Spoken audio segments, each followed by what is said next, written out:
My twin sister vanished 25 years ago. They told me she left. They told me she didn't want to be found. I believed them. Then a child called me at 2 in the morning, whispering words that turned my blood to ice. Grandma Ginny is in the cellar beneath the old shed.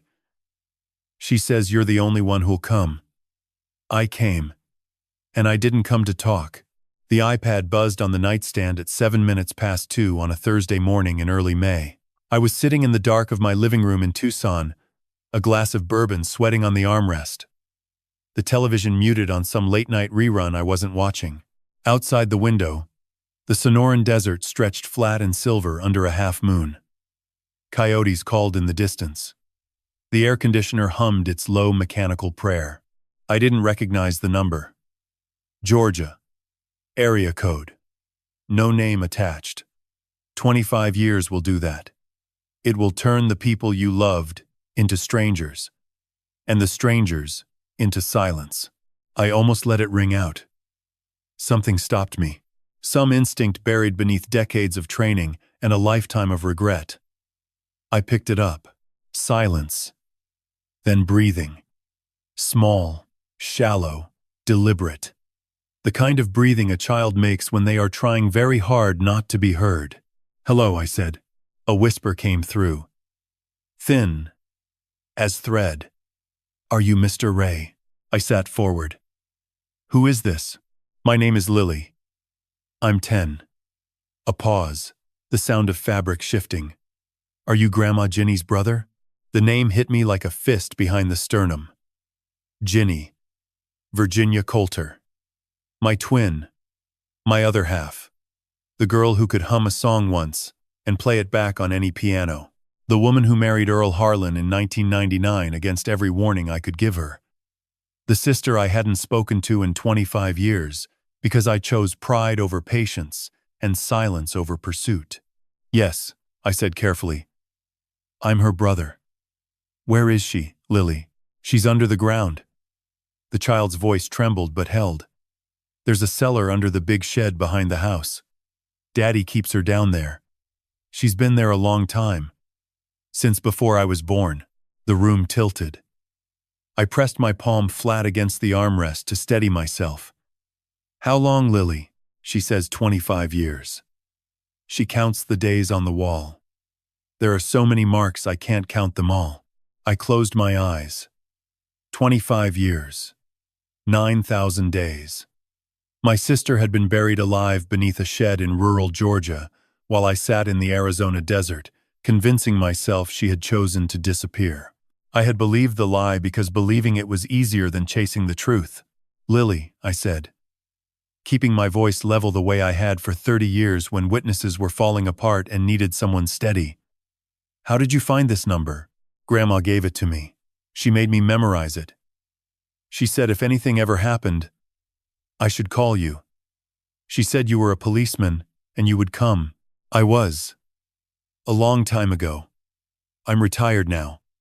But that doesn't matter. I'm coming. The child exhaled. A fragile sound. Somewhere between relief and disbelief. "You promise?" "I promise.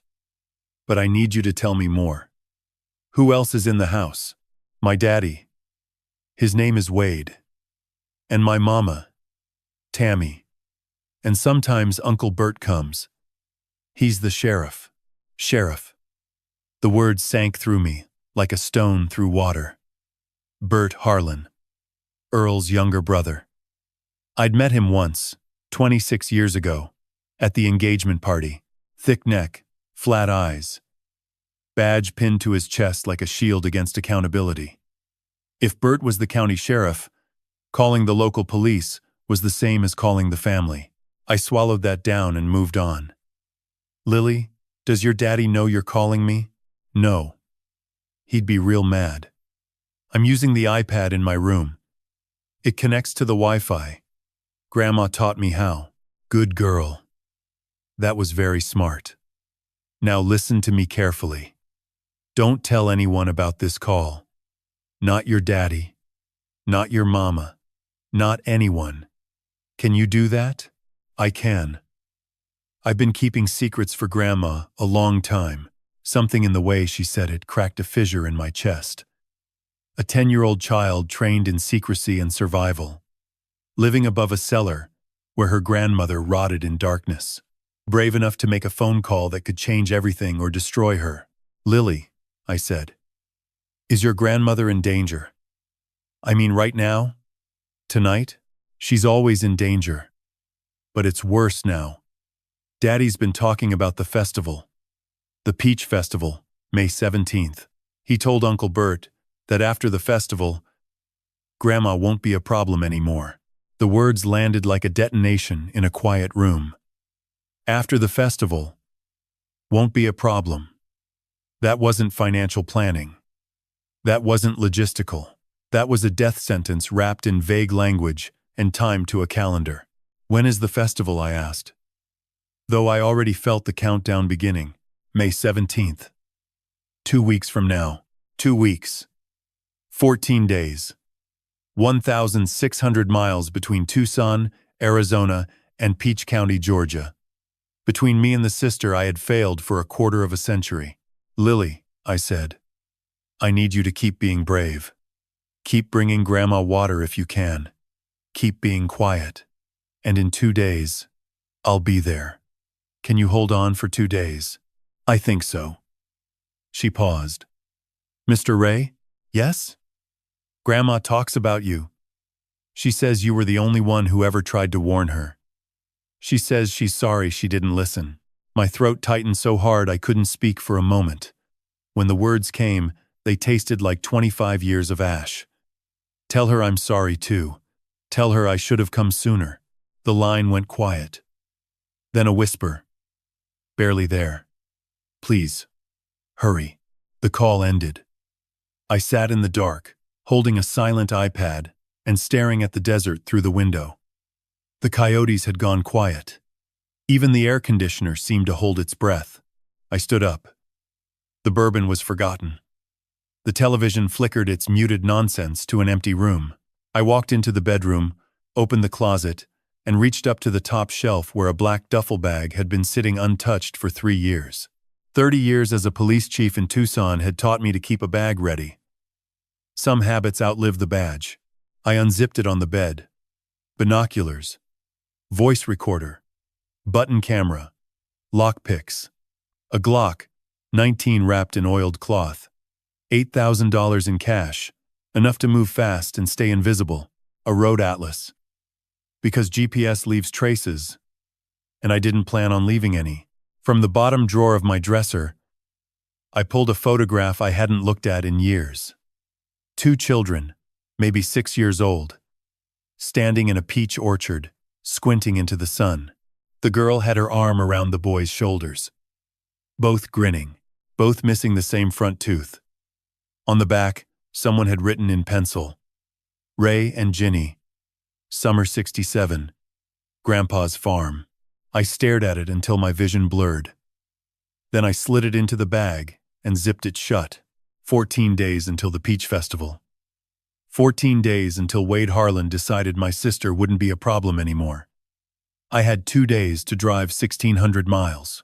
2 days to reach a farm in Georgia I had never seen. 2 days to step into a life I had walked away from 25 years ago because my sister chose a man I knew was poison. She had been wrong to trust Earl. I had been wrong to leave. We had both been paying for it ever since, but only one of us had been paying in darkness. I locked the front door, tossed the duffel into the bed of my truck, and started the engine. The headlights cut 2 white tunnels through the desert night. I pulled onto the highway heading east, 1,600 miles. The road stretched ahead, empty and waiting. I wasn't retired anymore.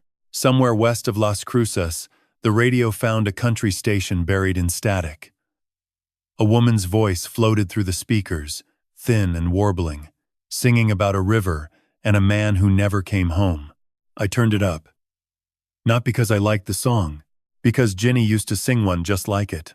Down to the river, down where the water runs slow. She would hum it in the kitchen of our apartment in Memphis, while our father sat at the table cleaning his service revolver with a rag that smelled of solvent and silence. She sang it walking home from school, her voice carrying across the cracked sidewalks of Fraser while I walked beside her pretending I wasn't listening. We were born 11 minutes apart in 1959 at the VA hospital in Memphis. Raymond first, Virginia second. Our father, Master Sergeant Thomas Coulter, had served 2 tours in Vietnam and come home with a Purple Heart, a limp that worsened in the rain, and a silence that filled every room he entered. Our mother, Delia, died of pneumonia when we were 4. I barely remember her. Ginny said she remembered her hands. Soft, she told me once. Like warm bread. After Delia was gone, our father raised us the only way he knew.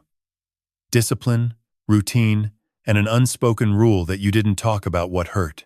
I became a cop at 22 because the uniform gave me structure. Ginny became a nurse because she couldn't pass a person in pain without stopping. She trusted everyone. Saw good where I saw angles. It was the best thing about her. It was also the thing that destroyed her. I crossed into Texas as the sun came up. Oil derricks nodded like mechanical birds against an orange sky. I drank cold coffee and let the memories come, because they were going to come anyway. 1999. Ginny called from a number I didn't recognize and said she'd met someone. Earl Harlan. 200-acre peach farm in central Georgia. 3rd-generation grower, deacon at the Baptist church. She said he made her feel safe. I drove down for the engagement party. The farm was beautiful. White house on a hill. Peach trees stretching toward the horizon. Air thick with sweetness. Earl met me at the door. Tall, lean, silver at the temples. Firm handshake. Easy smile. The kind of man who knew how to make you feel welcome while keeping you at a measured distance. I watched him that weekend. 30 years of police work had rewired my brain to read people the way most folks read newspapers. And what I read in Earl Harlan didn't match the surface. He controlled the conversation at dinner. Not loudly, but every topic ran through him. If Ginny started a story, he'd finish it. If she laughed too long, his hand found her knee under the table. A gentle squeeze, a subtle correction. On the second night, I found him in the kitchen alone. Phone to his ear, back to me. Voice low and sharp. She doesn't need to know. Just handle it. When he turned and saw me, the sharpness vanished. Replaced by that easy grin. Just business, he said. Farm stuff. The morning I left, I pulled Ginny aside on the porch. Peach trees swayed in a warm breeze. She was smiling. She was always smiling then. I don't trust him, I said. Her smile faded in stages, like a light dimmed by a slow hand. You don't even know him, Ray. I know the type. He controls things. You might not see it yet, but you will. She crossed her arms. You see threats everywhere. You've been a cop so long you forgot how to see good in people. I had one chance, one moment to soften, to say, I'm scared for you, Ginny. That's all this is. Instead, I said the cruelest sentence of my life. When he hurts you, don't call me. Not cruel because it was angry. Cruel because it was prophetic. And because when the time came, she couldn't call. Not for 25 years. She married Earl in October of '99. I wasn't there. I told myself I was making a point. I was making a grave. Around Texarkana, I pulled into a truck stop and opened my laptop on the hood. Searched Earl Harlan, Peach County, Georgia. The obituary came first. Earl Beauregard Harlan passed away April 14, 2005, following a tragic accident on the family farm. Survived by his son Wade Harlan and his beloved wife, Virginia. A tractor accident. Clean. Rural. No autopsy required in most Georgia counties for accidental farm deaths, especially when the county sheriff signed the report. I searched Bert Harlan, Peach County Sheriff. His official photo stared from the county website. Heavier now. Jowls thickening. Same flat eyes I remembered from the engagement party. Elected sheriff in 2002. Re-elected 4 times. unopposed the last 3. Earl's brother. The law in Peach County wasn't the law. It was family. I searched Virginia Harlan and found almost nothing. No social media, no public records after 2006, no death certificate, no change of address. She simply ceased to exist in any digital sense, as if someone had taken an eraser to her name and rubbed until the paper tore. Wade Harlan returned more. Manager of Harlan Family Farms. Board member of the Agricultural Association. Photographed at fundraisers. Church events. The Peach Festival. Smiling in every picture. The kind of man a small town trusts because he shakes hands at Sunday service and sponsors the Little League team. I closed the laptop. A family walked past in the parking lot, father carrying a sleeping child on his shoulder. The child's hand hung limp, trusting completely that the arms beneath her would not let go. Ginny had trusted like that. And the arms she trusted had buried her in a hole. Late afternoon, a green sign appeared through the haze. Welcome to Peach County, Georgia. Peach capital of the world. Below it, a smaller sign. Sheriff Bert Harlan welcomes you. I turned off the GPS. Pulled the battery from my phone. Switched to the burner I'd bought at the truck stop. From here on, I didn't exist. No digital footprint. No trail. I eased onto a 2-lane county road lined with peach trees. Fruit hung heavy on the branches, blushing pink and gold in the fading light. The air through the open window was thick and sweet, almost suffocating. Somewhere ahead, past the orchards and the white houses and the church steeples, my sister was counting marks on a wall. I was done counting years. It was time to start counting days.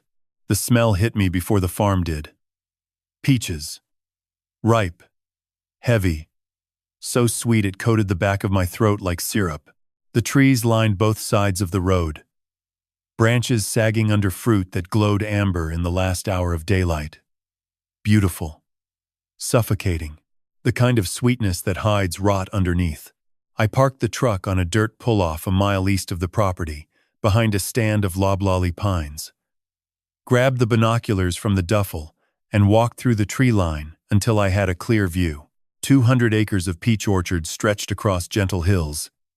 At the center sat the house. 3 stories of white clapboard built in the 1890s. Paint peeling in long strips, shutters hanging crooked, a wraparound porch cluttered with lawn chairs and empty beer cans. Behind the house, a large equipment shed stood alone at the edge of the orchard. Metal siding gone, rust brown. A padlocked door. My chest tightened. Somewhere beneath that building, my sister had been breathing stale air for 25 years. I raised the binoculars. Wade Harlan sat on the porch in a plastic chair. Thick, fleshy, sunburned. Mid-40s but wearing it hard. He drank beer with the steady rhythm of a man who'd been at it since noon. Tammy stepped out.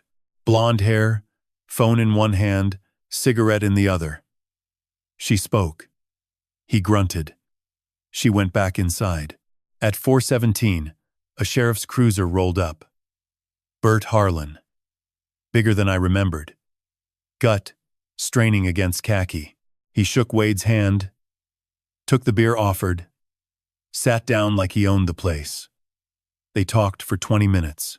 Bert pointed toward the shed once. Wade nodded. Then Bert drove away. I would wait for dark. Night in rural Georgia doesn't arrive. It descends.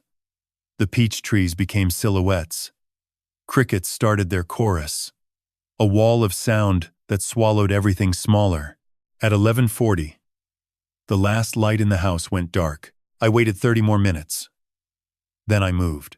I crossed the orchard on foot, staying low between rows. Fallen peaches lay split and browning around my boots, filling the air with sweetness cut by something sour, decay.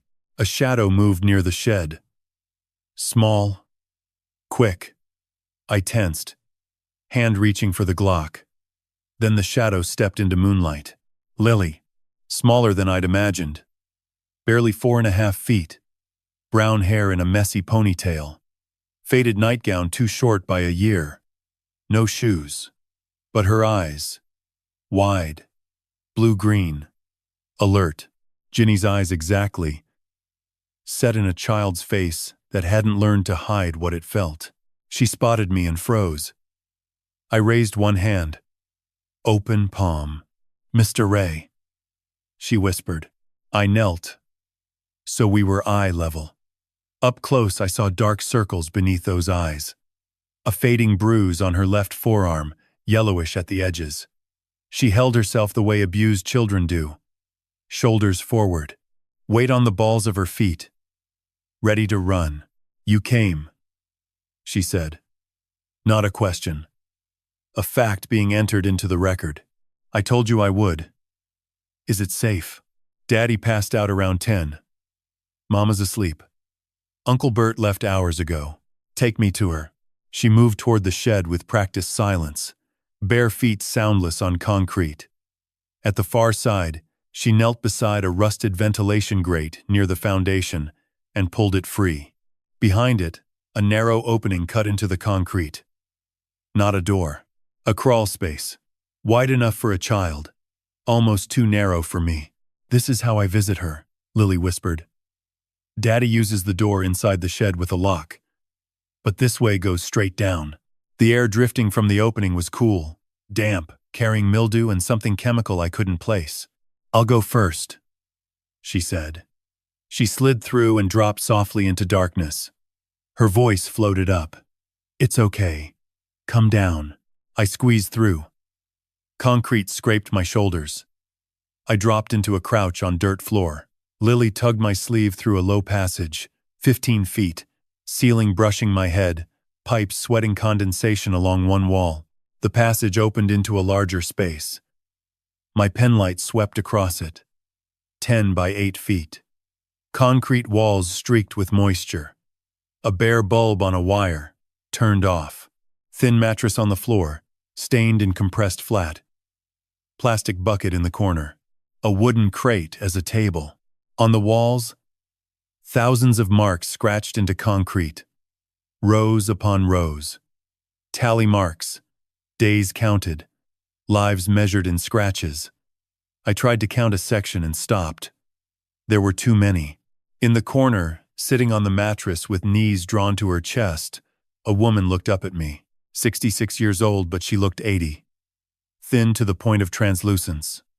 White hair past her shoulders. Tangled and unwashed. Cheekbones, sharp beneath skin the color of old paper. Hands skeletal. Veins mapping blue rivers across bone. But her eyes. The same blue-green that burned in Lily's face, now burned in this one. Older.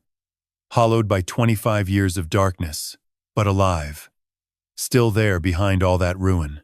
Her lips moved. No sound. She tried again. "Ray." My name. Broken. Barely audible, but unmistakable. The same voice that used to sing about rivers. I crossed the room and knelt beside her.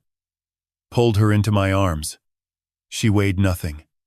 Bones pressed against me like sticks wrapped in cloth. A tremor ran through her. Then another. Then she was shaking so hard I held tighter just to keep her from coming apart. "I got you," I whispered. "I'm here." She gripped my shirt with fingers that had no strength left and still wouldn't let go. 25 years, she breathed against my chest. "I counted every one. I know. I saw the wall. I thought you'd never come. I'm sorry I didn't come sooner." She pulled back just enough to look at my face. Touched my cheek with trembling fingers, as if confirming I was real. "You look old," she said. Despite everything, I almost laughed. "So do you." A sound above us. The house creaking. Then footsteps. Heavy. Slow. Crossing the floor directly overhead. Moving toward the back of the house. Toward the shed. Lily's hand clamped onto my arm. Her eyes went wide and white in the darkness. "Daddy," she breathed. "He's awake." The footsteps stopped directly above us. Wood groaned under the weight. I killed the penlight. Total darkness. Jinny pressed into my shoulder. Lily was already flat against the wall. Invisible. She had done this before. No child should know how to vanish that well. Above, the shed door scraped open. A flashlight beam cut through cracks in the floorboards, thin white blades slicing the dark. Wade's boots crossed the floor. Slow, unsteady, the shuffle of a drunk man checking property. A pause. The beam swept once. A grunt. The door shut. The padlock clicked. Footsteps retreated. The back door of the house slammed. We didn't move for 5 minutes. When I was certain, I turned the pen light on low. Ginny was trembling. Not from cold. From the kind of fear that lives in muscle memory. He checks sometimes, she whispered. When he's drunk. If I make noise, he comes down. What happens when he comes down? She didn't answer. Her hands told me. The way they folded inward. Fingers bent at angles that suggested old breaks, healed wrong. Tell me everything, I said. She told me in fragments. Not because she couldn't remember, because 25 years of solitary confinement had reshaped the way language moved through her. Words came in clusters, then stopped, like a river hitting rocks. Earl started within months of the wedding. Control first. Took her phone by Christmas of '99. Changed the house number. Told friends she was depressed. Within a year, nobody called. By 2001, he controlled every dollar. Her nursing license lapsed because he wouldn't let her renew it. When she tried to leave in 2003, he broke her wrist. Told the emergency room she fell picking peaches. Bert filed the report. The doctor didn't ask questions. Then 2005. Earl staged the tractor accident. Collected $900,000 in insurance. Moved her underground. He said it was temporary. Jinny whispered. Said I'd be safer down here. I believed him for the first month. By the second, I knew. For 20 years, only Wade came. Once a day. Food, water. Empty the bucket. No conversation. No eye contact. Like feeding livestock. What about Nadine, I asked. Your daughter. Ginny's face collapsed slowly. Like wet earth sliding. Nadine confronted Wade in 2008. Told him she'd call police. Wade said Bert would arrest her for trespassing. Said if she didn't leave, she'd end up down here too. Ginny paused. I told her to run. It was the last thing I ever said to my daughter. I thought of my own last words to Jinny. When he hurts you, don't call me. We had both spoken sentences that became cages. And Lily? Jinny softened. The only warmth I'd seen in the cellar. She found me 3 years ago.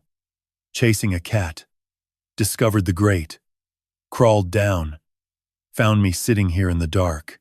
She wasn't afraid, terrified. But she came back the next night. And the next. Brought water. Crackers. A blanket from the linen closet. Ginny's voice cracked. She's the reason I'm alive, Ray. A 7-year-old decided I was worth saving, when every adult had decided I wasn't. I looked at Lily against the wall. Blue-green eyes watching. Quiet.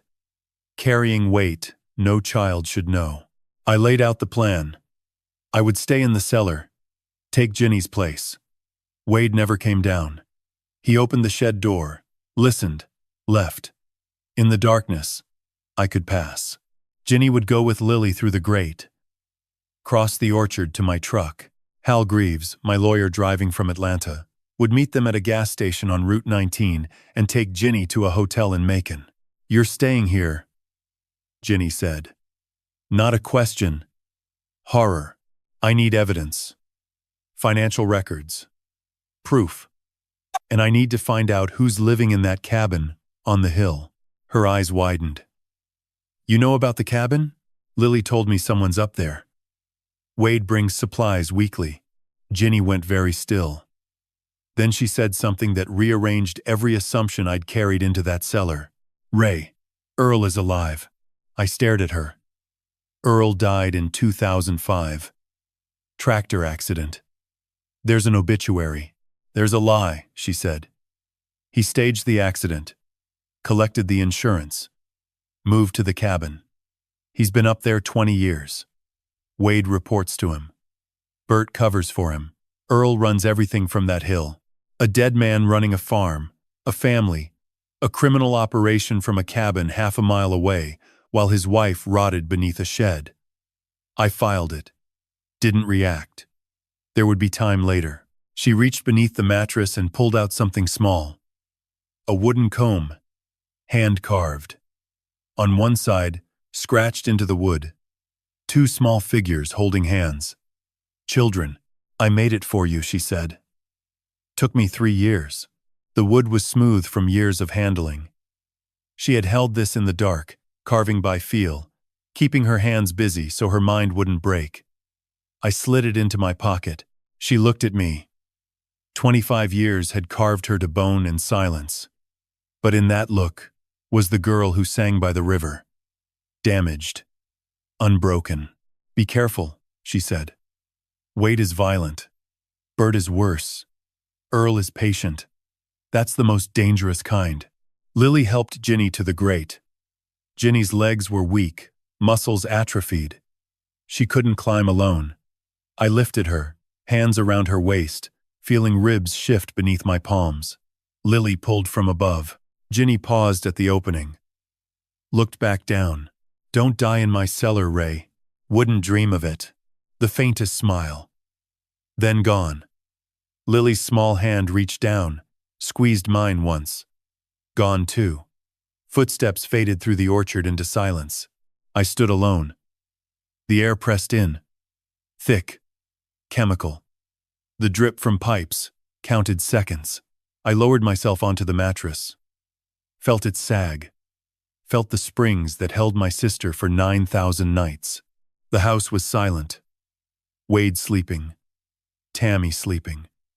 And on a hill 2 miles away, a dead man very much alive. I wasn't Raymond Coulter anymore. For the next 2 weeks, I was Virginia. And the first thing Virginia was going to do was find out what Earl Harlan had been building from that cabin for 20 years. Darkness has weight in a place like this. Not the soft dark of a bedroom with curtains drawn. Not the gentle dark of a country road between streetlights. This was absolute. Geological. The kind of darkness that existed before someone invented fire. It pressed against my eyes, my skin, the inside of my lungs. It had texture. It had temperature. And after 20 minutes alone in it, it started to have sound. Dripping, steady. Somewhere behind the wall, pipes sweating condensation, each drop hitting concrete with a soft tick that measured nothing and everything at once. Scratching inside the walls. Rats. Small claws against hollow wood, moving with purpose, comfortable in the dark the way only creatures born to it can be. And beneath all of it, a low hum, mechanical, constant, coming from somewhere above and to the left. I lay on the mattress with my eyes open and saw nothing. This was what Ginny had lived. 9,000 nights of this. Lying on this exact mattress, staring into this exact void, listening to rats and dripping water, and the muffled sounds of a family living their lives 20 feet above her head while she dissolved in silence below. I waited until my eyes adjusted as much as they were going to. Then I stood and began to map the cellar by touch. The walls were rough concrete, cold and damp. My fingers traced the surface slowly, reading it like Braille. In the first section, near the mattress, I found the tally marks I'd seen earlier.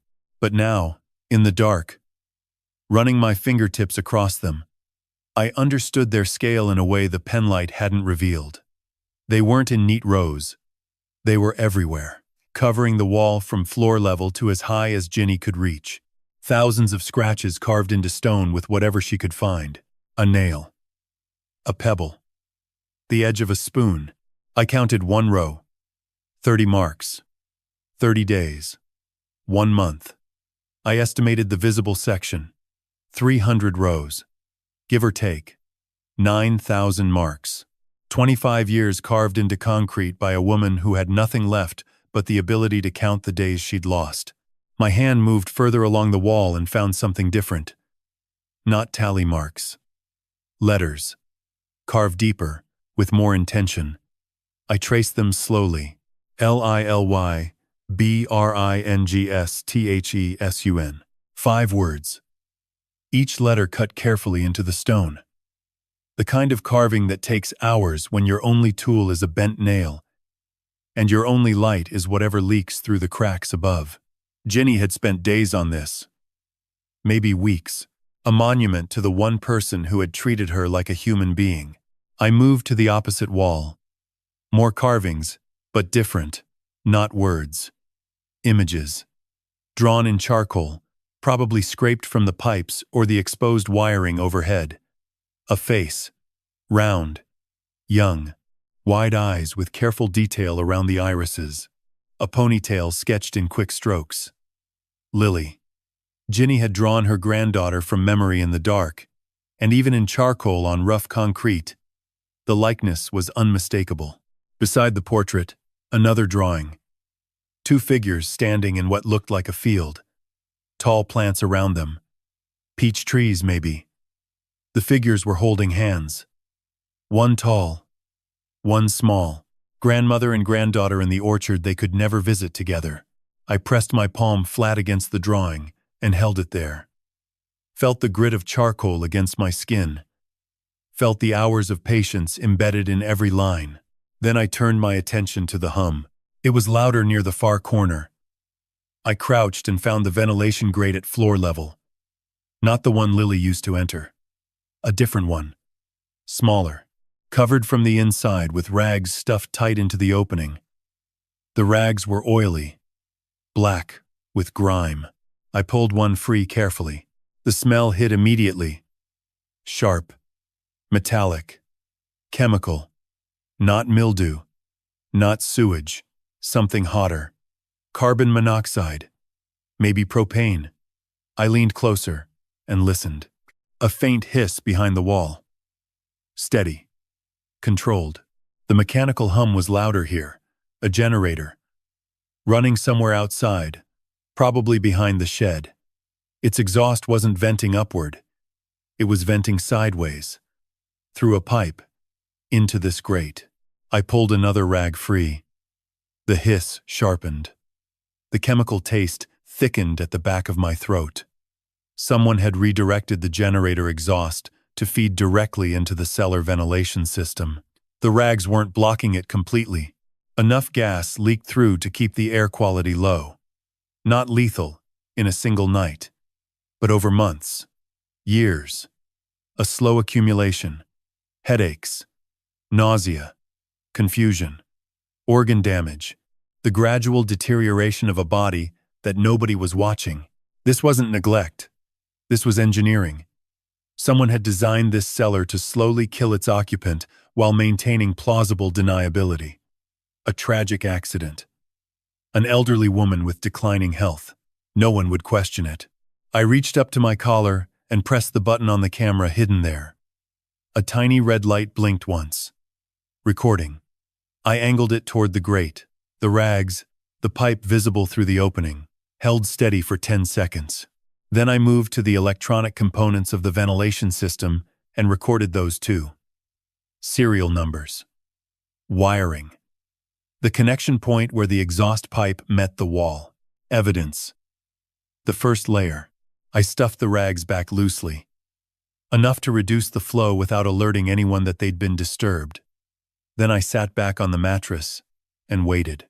Just after 1 a.m, a sound. The grate near the ceiling. The one Lily used. Scraping. Then a soft drop. Bare feet on dirt. "Mr. Ray," she whispered. "I'm here." She moved toward me in the dark with the confidence of someone who had navigated this space hundreds of times. She sat beside me. Close. I could feel the warmth of her small body against my arm. I brought water. "The bottle upstairs is old. Daddy doesn't change it." Something pressed against my hand. A plastic bottle. Cold. Full. I drank half in one breath. "Thank you, Lily." She was quiet for a moment. Then, Softer. Are you scared? Not of the dark. I am sometimes. But Grandma said the dark can't hurt you. Only the people who put you in it. Your grandma's a wise woman. Another pause. Longer this time. I could hear her thinking, Mr. Ray. Daddy was really mean today. He threw a plate at Mama. Then he went outside and drove the truck up the hill road. He was gone for 2 hours. Came back with an envelope, put it in the desk upstairs. Locked the drawer. The hill road. The cabin. Wade had visited whoever lived up there and returned with documents. I filed it. Lily, I said carefully. That person on the hill. Have you ever seen them? Once. Last summer, I followed Daddy's truck on my bike. Stayed in the trees. There's a cabin up there. An old man lives in it. He has white hair and a long beard. Daddy brought him groceries and they talked on the porch. Did you hear what they said? Some of it. The old man called Daddy son. My pulse quickened. Confirmation. Not just Ginny's word. Lily had seen Earl with her own eyes. Heard him speak. Lily, that's very important. Did you tell anyone? No. I was scared. You did the right thing. Don't tell anyone else. Just me. She leaned against my arm. Her breathing slowed. For a moment I thought she'd fallen asleep. Then she whispered, when will it be over? I thought about the festival. 12 days away. The evidence I still needed. The cabin I hadn't reached. The man on the hill, who was supposed to be 20 years dead. Soon, I said. A sound from above. The house. A door closing. Footsteps crossing the kitchen floor. Lily stiffened. Pulled away from my arm. That's Daddy. He goes to the bathroom around this time. I have to go before he checks my room. Be careful. She squeezed my hand once. Then she was up, moving through the dark, climbing the wall to the grate, with the ease of practice. A scrape. A shuffle. Silence. I sat alone in the dark and drank the rest of the water. Clean. Cold. Brought by a 10-year-old girl who navigated a poisoned cellar barefoot in the middle of the night because she believed her grandmother deserved kindness. I checked the camera. Battery at 85%. I had photographs of the ventilation system, the exhaust redirect, the rags. First evidence secured. 11 days until the festival. I pressed my back against the wall, felt the carved letters beneath my shoulder blades. Lily brings the sun, even down here. In a box designed to kill slowly and quietly. That statement was true. The hatch opened without warning. Light poured down like liquid, so bright after 3 days of near darkness that it burned through my eyelids before I could raise a hand. I turned my face into the mattress and let my body go limp. Shoulders rounded, spine curved. The posture of a woman who had spent 25 years learning to be small. Get up. Wade's voice from above. Flat. Impatient. You're eating inside today. We got company. I climbed the wooden ladder slowly, deliberately shaky. Each rung a performance. My legs buckled slightly at the top. Wade grabbed my arm and hauled me through the shed door into daylight. The morning air hit my lungs like cold water after the chemical thickness below. Georgia. In May. Humid. Sweet. Alive in a way the cellar would never be. Wade walked ahead of me toward the house. I followed 3 steps behind, head down, shuffling, studying him from beneath lowered lids. He moved like a man who owned the ground under his feet. Wide shoulders, thick arms, hands that swung loose at his sides, a body built for labor and violence in equal measure. He didn't look back, didn't check if I was following, because in his world, the thing behind him had no choice. The kitchen smelled of bacon grease and biscuits. Morning light slanted through windows that hadn't been cleaned in months, casting the room in a hazy gold that made the filth almost beautiful. Dishes stacked in the sink. Trash bag leaning against the wall, split at the seam. A calendar pinned above the phone showing May, the 17th circled in red marker.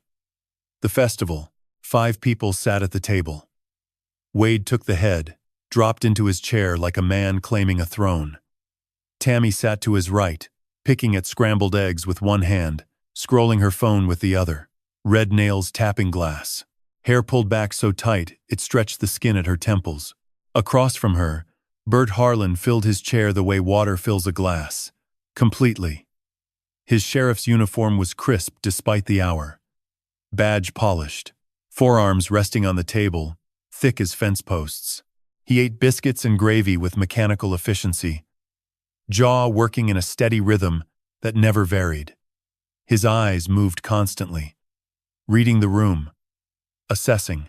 Lily sat at the far end. Small. Quiet. A bowl of instant oatmeal in front of her.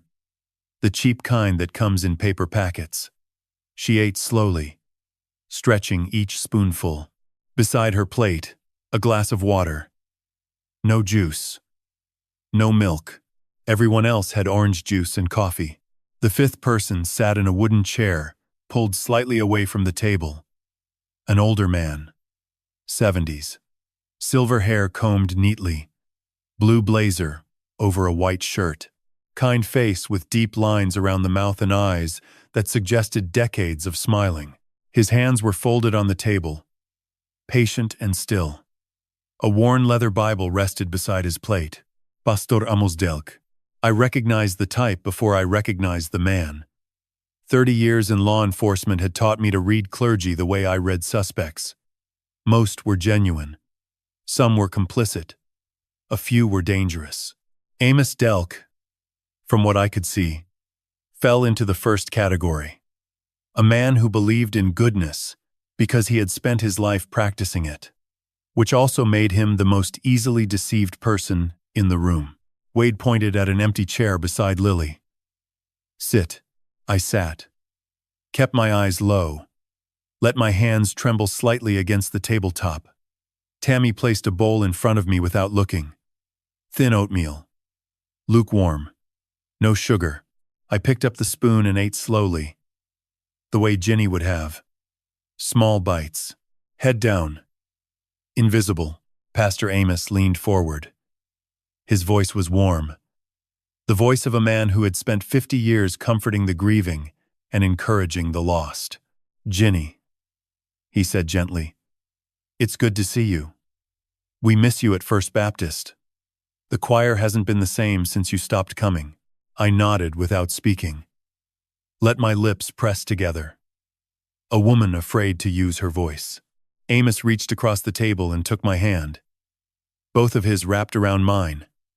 Large. Warm.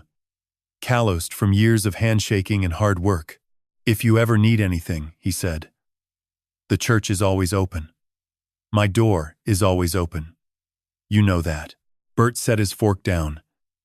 The small metallic sound cut through the warmth like a blade. Ginny's doing fine, Pastor. Bert's voice was even. Controlled. No edge. Which made it worse. She just needs her rest. Doctor's orders. Too much stimulation isn't good for her condition. Her condition. The invisible illness they had invented. The cage they had built with words before they built one with concrete. Amos looked at Bert. Something shifted in his expression. Not suspicion exactly. More like a question he couldn't quite form. A discomfort he couldn't locate. He turned back to me.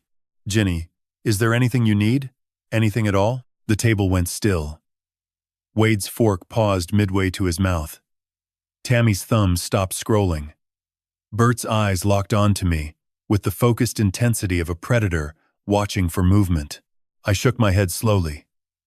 Whispered, I'm fine. Thank you, Pastor.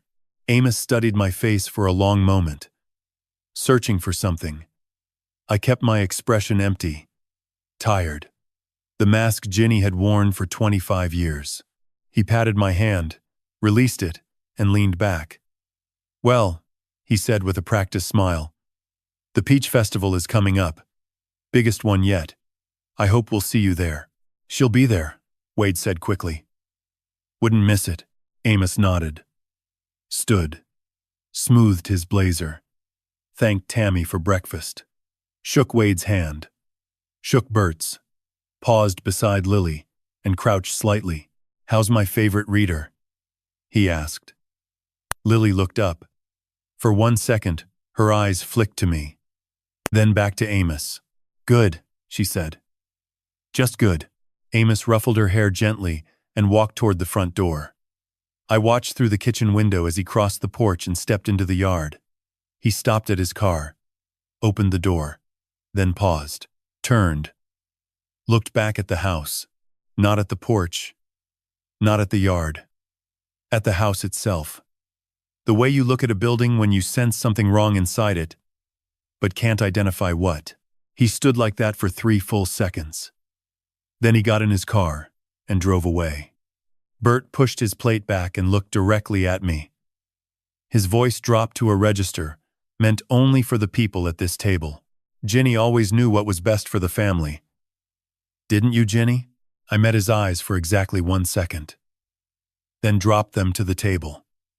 The way a beaten woman does when reminded of the rules. Yes, I whispered. Good. He stood. Adjusted his belt. His hand rested on the holstered weapon at his hip. Not a threat. Just a reminder that force was always available. He walked out without another word. Wade followed. The screen door slapped shut. Tammy gathered the plates. Didn't speak. Didn't look at me. I was furniture to her. An inconvenience she had to feed occasionally. Lily and I were alone in the kitchen for 6 seconds. She looked at me. I looked at her. No words. None needed. Then Tammy's voice from the hallway. Back to the shed, Jinny. Now. I stood. Shuffled toward the back door. Crossed the yard. Descended into the cellar. The hatch closed above me. The darkness swallowed me whole. But something had changed. Not in the cellar. In me. I had sat at their table. Eaten their food. Watched Bert threaten with a smile and Wade control with silence. I had seen the pastor sense something wrong and leave without acting on it. I had watched a 10-year-old girl eat cheap oatmeal while her father ate bacon, and I had seen the calendar on the wall. May 17th. Circled in red. 10 days. The house emptied at 11:14. I counted the departures from the cellar. Wade's truck first, engine coughing to life, gravel crunching beneath tires as it pulled onto the farm road. Then Tammy's sedan, lighter, faster, heading toward town. Lily would be at school. Bert hadn't visited that morning. I waited 15 minutes. Listened for any sound above. Nothing. Just the house settling, and the refrigerator humming through the floor. The cellar hatch had an electronic lock on the outside. But the mechanism was cheap. Residential grade. The kind sold at hardware stores for garden sheds and storage units. 40 seconds with a tension wrench and a rake pick. The bolt slid back with a soft click. I pushed the hatch open and climbed into the shed. Daylight filtered through gaps in the metal siding. Dust swirled in the beams. I crossed to the shed door. Checked the yard through a crack. Empty. The house sat quiet in the midday heat. Paint peeling. Shutters crooked. Looking like something abandoned rather than inhabited. I moved fast. Through the back door, across the kitchen, past the calendar with its red circle. Up the stairs, each step memorized from the night I'd arrived. 3rd step creaked. 7th step creaked. The rest were silent. Wade's office sat at the end of the 2nd-floor hallway. Door half open. The room smelled of cigarette smoke and old paper. A desk dominated the center. Scarred oak buried under stacks of documents, farm supply catalogs, and empty envelopes. A laptop sat open, screen dark. A filing cabinet stood against the wall. Top drawer slightly ajar. I touched the laptop trackpad. The screen woke. No password. Men who believe they're untouchable don't bother with locks on their secrets. The desktop was cluttered with folders. I opened the one labeled Agristar Proposal, a PDF loaded. Official letterhead, Agristar Agricultural Corporation, Atlanta Headquarters. Subject line, Offer to Purchase, Harlan Family Farms, Peach County, Georgia. Property description, 212 acres, including residential structures, agricultural infrastructure, and water rights. Offered purchase price, $12 million. Estimated closing date, June 30th, 2025, $12 million. For a peach farm that probably cost Earl's grandfather less than $1,000 an acre when he bought it 60 years ago. Development pressure from Atlanta's sprawl had turned dirt into gold. I scrolled down. Signature page. Cellar line blank. Required signatory, Virginia Coulter, Harlan. Sole legal owner per deed, registered April 1962. Ginny's name. On her grandfather's deed. The land had passed through the maternal line. Earl had married into it. Wade had inherited nothing, because there was nothing to inherit. The farm belonged to Jinny. It had always belonged to Jinny. I pressed the button camera and photographed the screen. Every page, every clause, every dollar amount.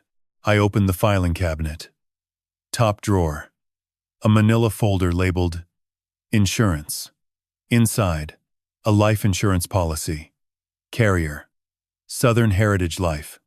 Insured, Virginia Coulter, Harlan. Death benefit, $500,000. Beneficiary, Wade Harlan. Policy date, November 2023. 18 months ago. Right around the time the Agristar offer would have first been discussed. Wade had insured his mother's life.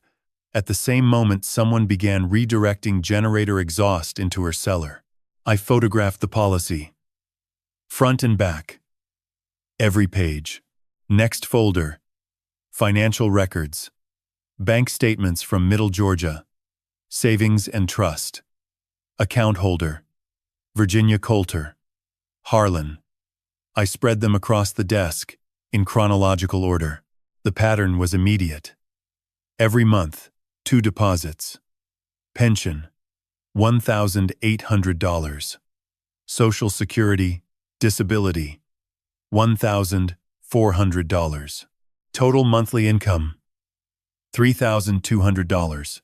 Every month, within 48 hours of each deposit, a transfer, same amount, to an account in Wade Harlan's name, every dollar, every month, for 20 years.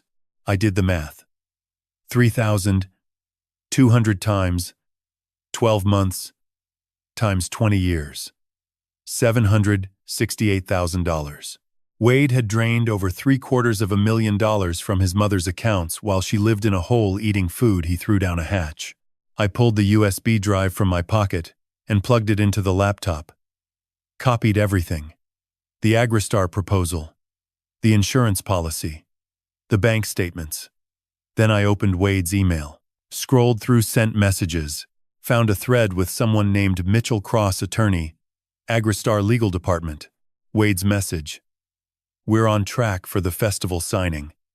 My mother will be present and willing. No issues. Cross's reply. Excellent. Our team will attend the Peach Festival event on May 17th. We'll need the original deed and Mrs. Harlan's signature witnessed by a notary. Looking forward to closing, May 17th. The festival wasn't just an anniversary celebration. It was the closing ceremony. Wade planned to have Jinny sign away $12 million in front of the entire town, and nobody would question it because everybody trusted the Harlans. I photographed the emails and copied them to the USB. Then I found the folder that changed everything. Labeled simply, Cabin. Inside, a stack of receipts. Grocery deliveries. Propane refills. Water jugs. Medical supplies. All addressed to a location listed only as Rural Route 7, Parcel 12, Harlan Property. Delivery frequency. Weekly. Payment method: cash. No signature required. At the bottom of the stack, a handwritten note on lined paper. The handwriting was cramped and deliberate, different from Wade's loose scrawl. Wade. Monthly delivery confirmed. Cabin stock through June. Need the Clarkson file before the festival. Don't bring Tammy up here again. She talks too much. Dad. Dad. I held the note under the camera. Steady hands. Clear focus. The handwriting. The word, Dad. The delivery receipts to a cabin on Harlan property. Earl Harlan, dead since 2005, was writing notes to his son in 2025. Ginny had told me. Lily had confirmed it. Now I held it in my hands. I opened the bottom drawer. A single document lay flat at the bottom. Certificate of death, State of Georgia. Decedent: Earl Beauregard, Harlan. Date of death: April 14th, 2005. Cause: traumatic injuries, consistent with agricultural equipment accident. Certifying physician: Dr. Harold Sims. Investigating officer: Deputy Burton Harlan, Peach County Sheriff's Department. Bert had investigated his own brother's death, signed off on it, filed it with the state, then kept the secret for 20 years while Earl lived in comfort on a hill half a mile away, pulling strings, collecting insurance money, and waiting for the land deal that would make them all rich. I photographed the death certificate. Then I heard it. An engine outside. Not Wade's truck. Different pitch. Heavier. I moved to the window and looked down through the dusty glass. A Peach County Sheriff's cruiser sat in the driveway. Engine still running. The driver's door opened. Bert Harlan stepped out, adjusted his gun belt, and walked toward the front porch. I was on the second floor. He was at the front door. The USB drive was in my sock. The camera evidence was on my collar. And the only way out was past him or through a second-story window. Below, the front door opened. Bert's boots hit the hardwood floor of the entryway. Heavy. Deliberate. Then, the creak of the first stair. He was coming up. I waited until dawn stained the kitchen window amber before I moved. Wade's truck rumbled out of the drive at 5:48 a.m. I heard the diesel cough from inside the cellar, felt the vibration travel through the concrete like a small earthquake. Tammy left 12 minutes later. Her Nissan's exhaust note was lighter, faster, heading toward the salon in Fort Valley, where she worked Tuesdays and Thursdays. Lily's school bus passed the gate at 6:25. I counted its squealing brakes, then waited another 10 minutes of silence before I trusted the house was empty. The padlock on the cellar hatch was a master number 3. 40 seconds, with a tension wrench and a half-diamond pick. I emerged into the mudroom, blinking against the light, and stood perfectly still for 60 seconds. No footsteps above. No television. No coffee maker gurgling. The house smelled of bacon grease and pine sol. I moved up the stairs in socks, skipping the third step Lily had warned me it screamed like a cat. The hallway was narrow, wallpapered in faded magnolias, and lined with framed photographs. Wade shaking hands with the county commissioner, Tammy in a church choir robe, Lily's school portrait, not a single image of Jinny. Wade's office was the second door on the right. Unlocked. Arrogant. The room was small, 10 by 12, and smelled of chewing tobacco and old paper. A metal desk. A rolling chair with duct-taped armrests. A gun safe in the corner. And 2 filing cabinets flanking the window. On the desk sat a laptop, its lid closed, a coffee ring staining its surface, and a stack of envelopes held together by a rubber band. I started with the filing cabinets. The top drawer of the left cabinet held farm records, pesticide invoices, equipment leases, diesel receipts. Ordinary. The second drawer was locked. I picked it in under a minute. Inside, I found the first piece of evidence. A proposal from Agristar Holdings, LLC, a commercial agriculture conglomerate based in Atlanta, dated the 14th of February 2025. The document outlined the acquisition of the Harlan family farm, all 200 acres, including the orchard, the house, the equipment shed, and mineral rights. Purchase price: $12 million. The buyer's signature was already on the final page.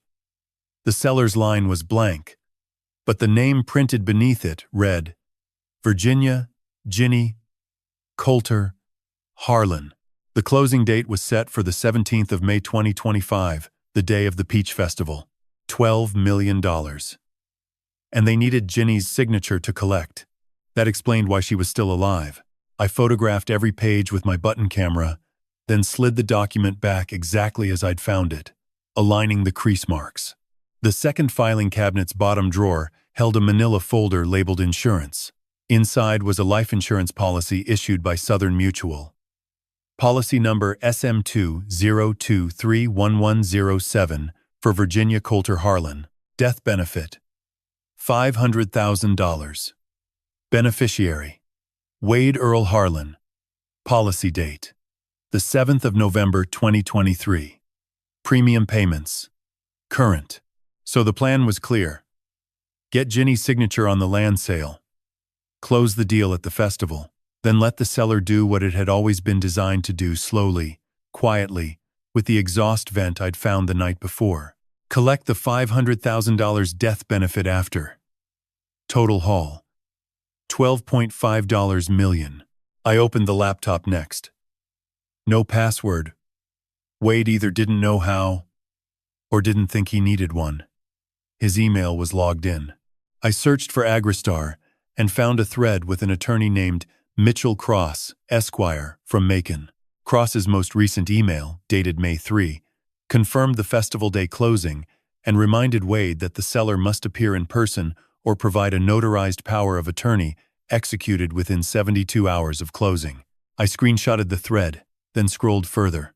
A folder labeled cabin contained a dozen delivery receipts from a grocery service: canned goods, insulin, bottled water, adult diapers delivered weekly to a location listed only as Harlan Ridge, Access Road off CR 14. The most recent delivery was April 29. At the bottom of the folder was a handwritten note on yellow legal paper, scanned and saved as a JPEG. Wade the Coulter woman stays below until the ink is dry. No hospital, no visitors. Pastor Amos gets too close again. You handle it the way I told you. Don't make me come down that hill. Dad. Earl Harlan. The man who had been dead since the 4th of April 2005. The man whose death certificate I found next in the same folder, signed not by a medical examiner but by Deputy Bert Harlan, his own brother. Cause of death: accidental tractor rollover. Massive thoracic trauma. No autopsy performed. No hospital record. No coroner's report. I copied everything to a USB drive I'd tucked inside my belt. 11 files. 47 photographs. 1 video. A 3-second clip, apparently recorded by accident, showing a bearded figure in a cabin doorway. The face was obscured, but the man wore a faded Peach County Volunteer Fire Department cap. Earl had been a volunteer captain before his death. I was closing the laptop when I heard it. Tires on gravel. Not Wade's diesel. Not Tammy's Nissan. This engine was heavier, authoritative. A Crown Victoria's V8, with a push bar and a light rack. I didn't need to look out the window. Sheriff Bert Harlan. I heard the cruiser door slam. Then a second slam. He had someone with him. Boots on the porch steps. 2 sets. The front door opened without a knock. Bert's voice carried up the stairwell like smoke. Wade. You home, boy? Silence. Then the creak of weight. On the first step. The third step. They weren't skipping the screamer. They didn't care. I pocketed the USB. Closed the filing cabinet. Wiped the chair with my sleeve.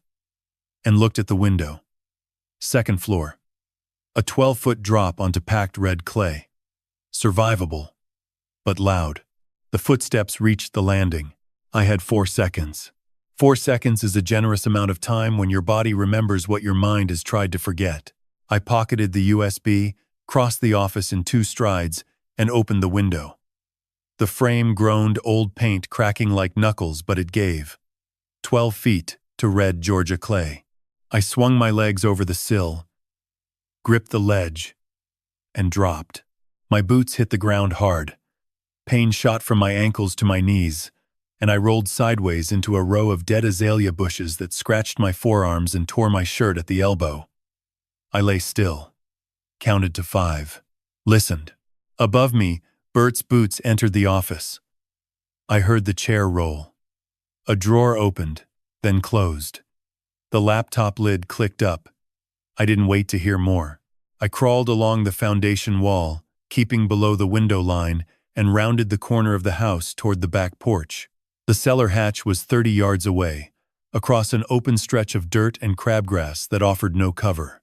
I couldn't reach it without being seen from the kitchen window, so I did what Ginny would do. I stood up, brushed the dirt from my clothes, and walked slowly toward the equipment shed, like a woman taking air after 25 years of learning not to run.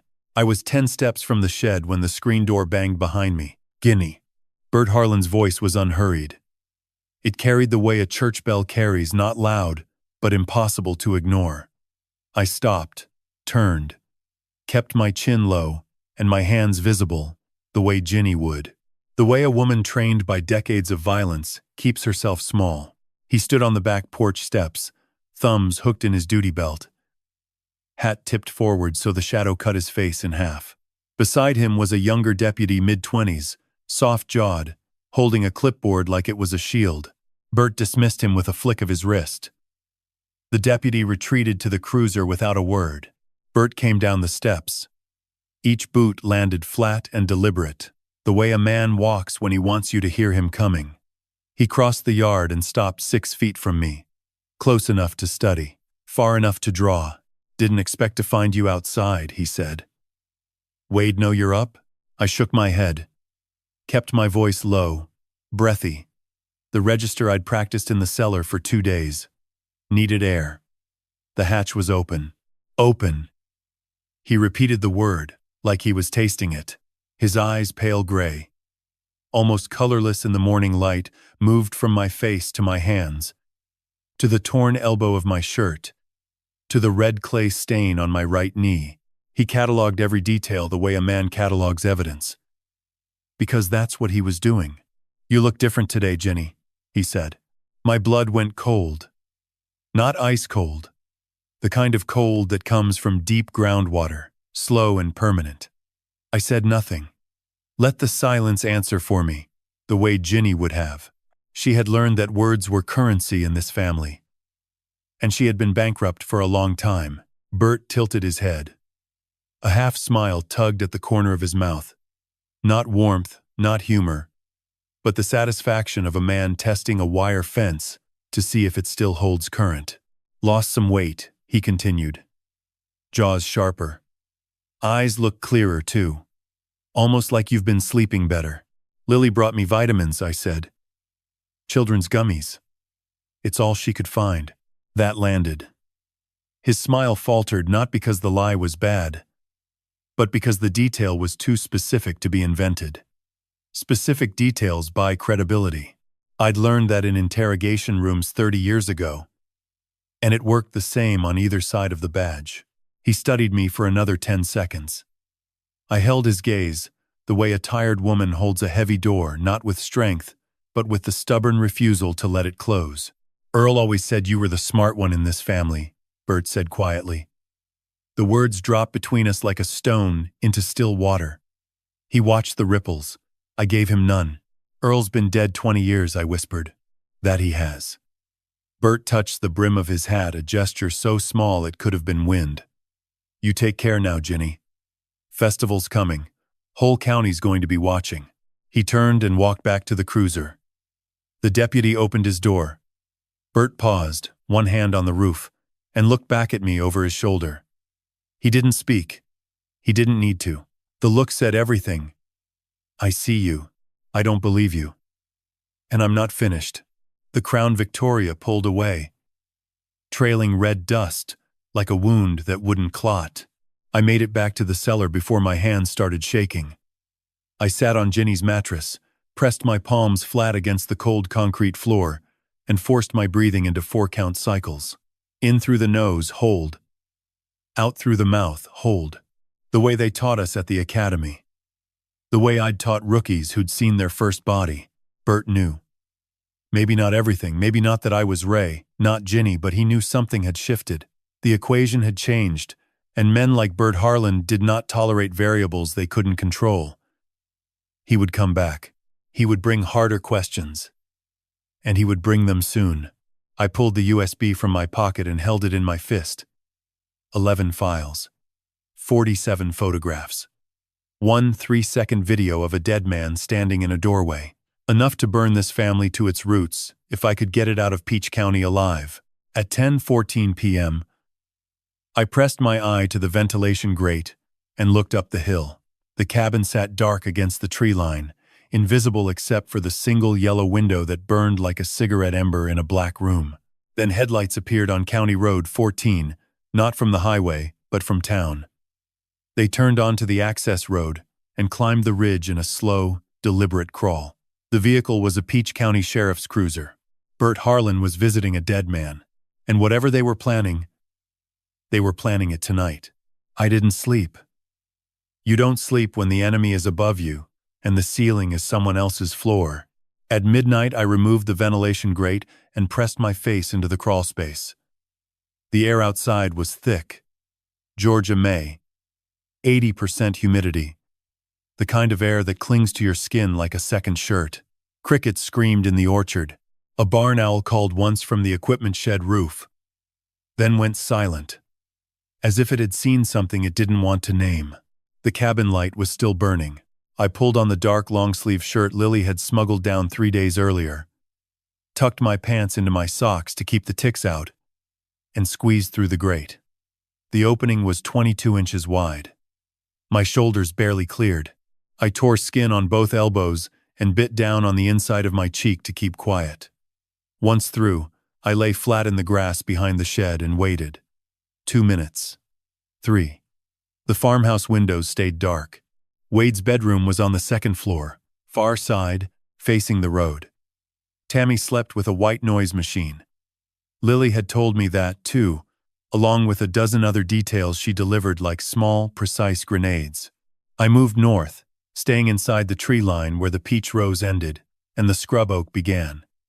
The hill rose gradually for the first quarter-mile, then steepened into a ridge of red clay and exposed granite.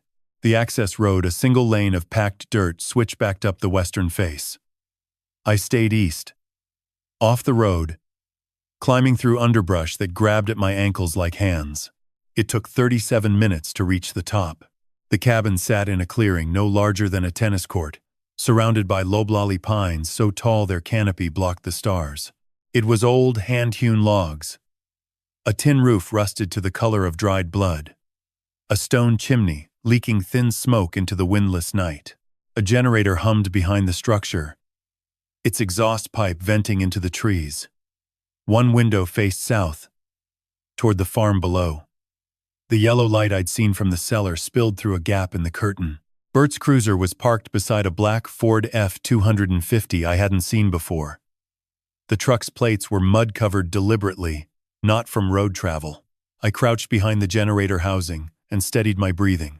Voices. Low. Careful. The way men speak when they are dividing something valuable. I moved along the cabin wall until I reached the window. The curtain gap was 3 inches wide. Enough. The room inside was spare. A wood-burning stove. A cot with a military-style blanket. A card table covered with papers. And 3 men sitting in folding chairs arranged in a tight triangle. Bert Harlan sat nearest the door. Still in uniform, hat on the table beside a half-empty bottle of wild turkey. His face looked older in the lamplight, deeper lines. Darker hollows. The mask he wore in daylight had come off. Across from him sat a man I recognized from the 3-second video on Wade's laptop. Earl Harlan. Alive. 78 years old, but built like a man who had never stopped working. His beard was white and full, reaching his chest.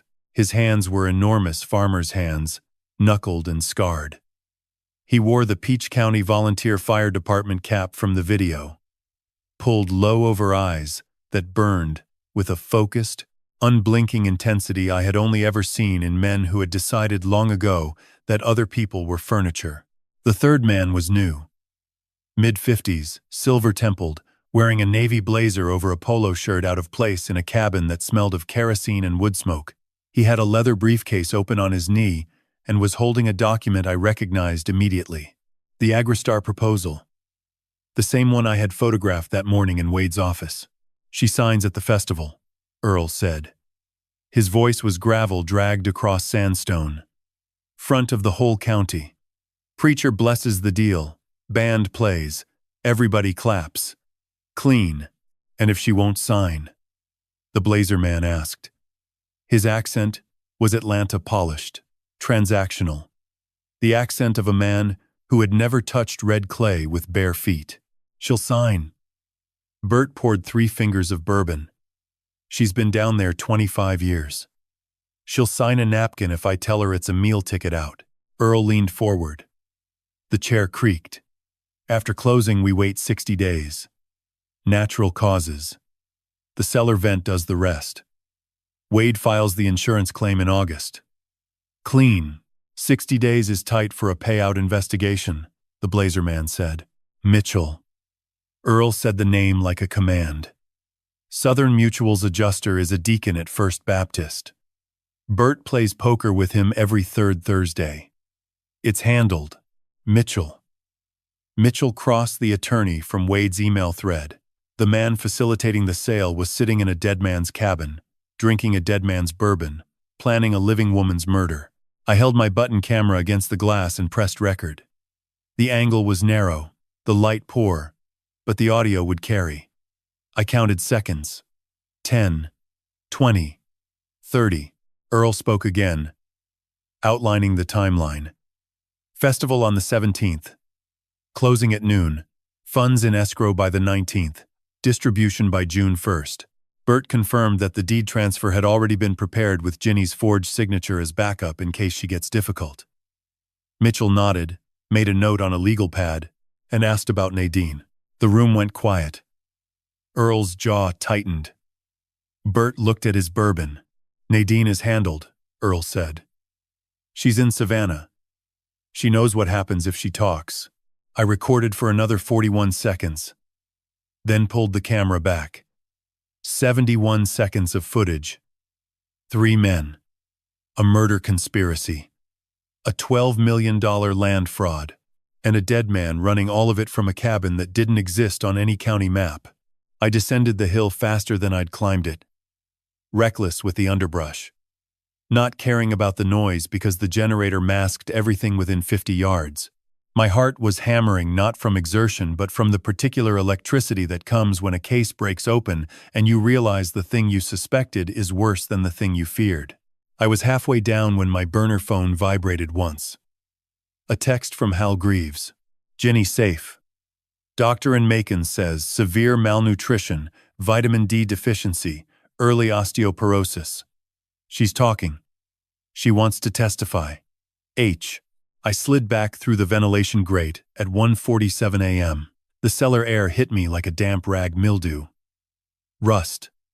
The faint chemical sweetness of the exhaust vent I'd plugged with my rolled-up undershirt 2 nights ago. I sat on the mattress, connected the button camera to my phone with a micro USB cable, and watched the footage. Grainy. Dark. But Earl's face was visible for 11 frames. Bert's badge caught the lamplight. Mitchell Cross's briefcase monogram MJC was legible. 71 seconds. Enough to resurrect a dead man and bury 3 living ones. 9 days until the festival. I pressed the phone against my chest and stared at the ceiling at the tally marks, the thousands of scratches Ginny had carved while these men drank bourbon and planned her death 1 season at a time. 9 days. And now, I had the whole picture. Lily came at 5:12 a.m. The way she always came, silent, as a cat, walking on cotton. I heard the great shift before I saw her.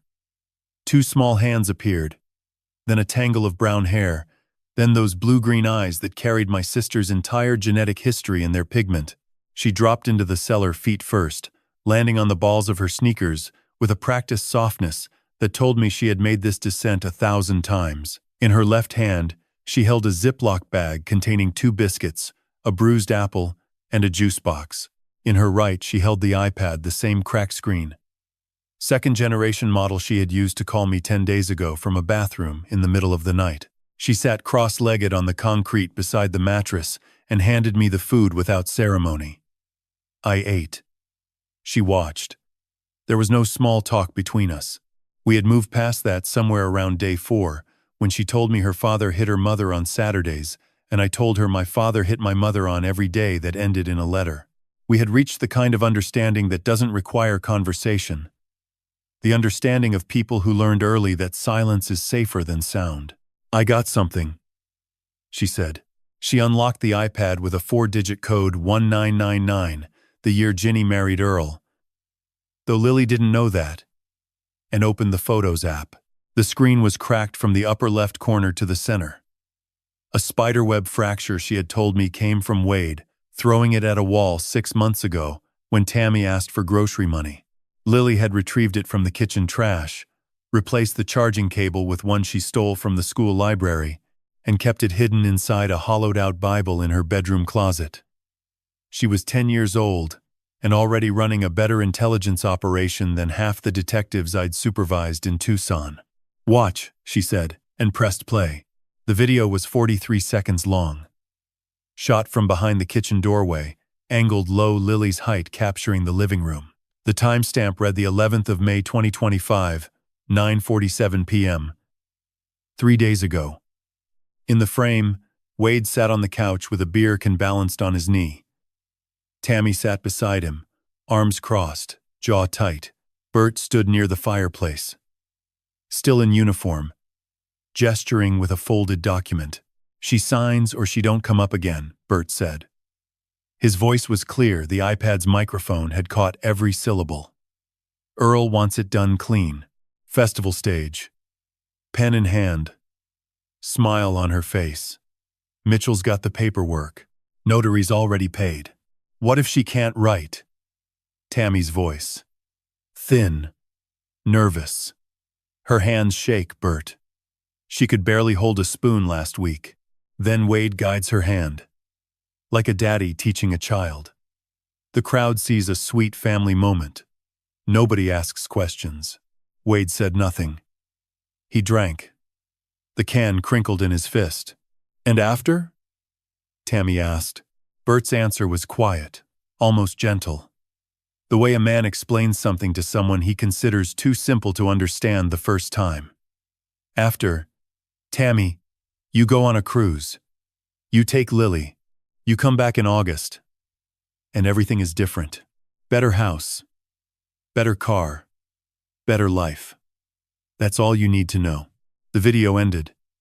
Lily pressed pause and looked at me. Her face held no expression, not fear, not anger, not the wide-eyed shock a 10-year-old should wear after recording her family planning a murder. She had lived inside this machine too long to be surprised by its gears. "There's more," she said. She swiped to a second video. 21 seconds. Same location, different night. May 9. Timestamp 11. 2 p.m. Wade alone in the kitchen. On the phone. Speaker was off, but Wade's voice was loud enough.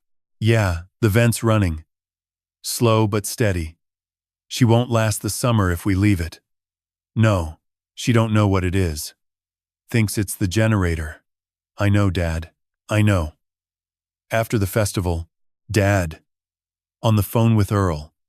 Confirming the carbon monoxide vent, the same exhaust system I had discovered in Task 5.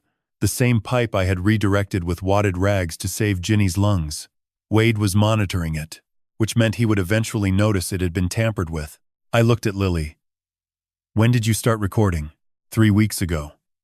She said it the way another child might say she started a book report. "After I heard Daddy tell Mama that Grandma Jinny wouldn't be here for Christmas," Mama cried. Daddy told her to shut up. I took the iPad to the kitchen and pressed the red button. 3 weeks. She had been gathering evidence for 3 weeks before she called me. She had waited, collected, stored, and then only when she had enough to know the danger was real, she had reached out. Not to a teacher, not to a neighbor, not to the sheriff who was her great-uncle. To me, a man she had never met, whose number she found written on a scrap of paper Ginny had hidden inside the hollowed Bible along with the iPad. My sister had planned her own rescue from a cellar. She just needed someone on the outside to execute it. And she had chosen a 10-year-old girl as her courier. "Lily," I said, "I need you to do something important." She waited. "No fidgeting. No blinking. I need you to send these videos to a number I'm going to give you. Use the school Wi-Fi. Not the house. Never the house. Can you do that?"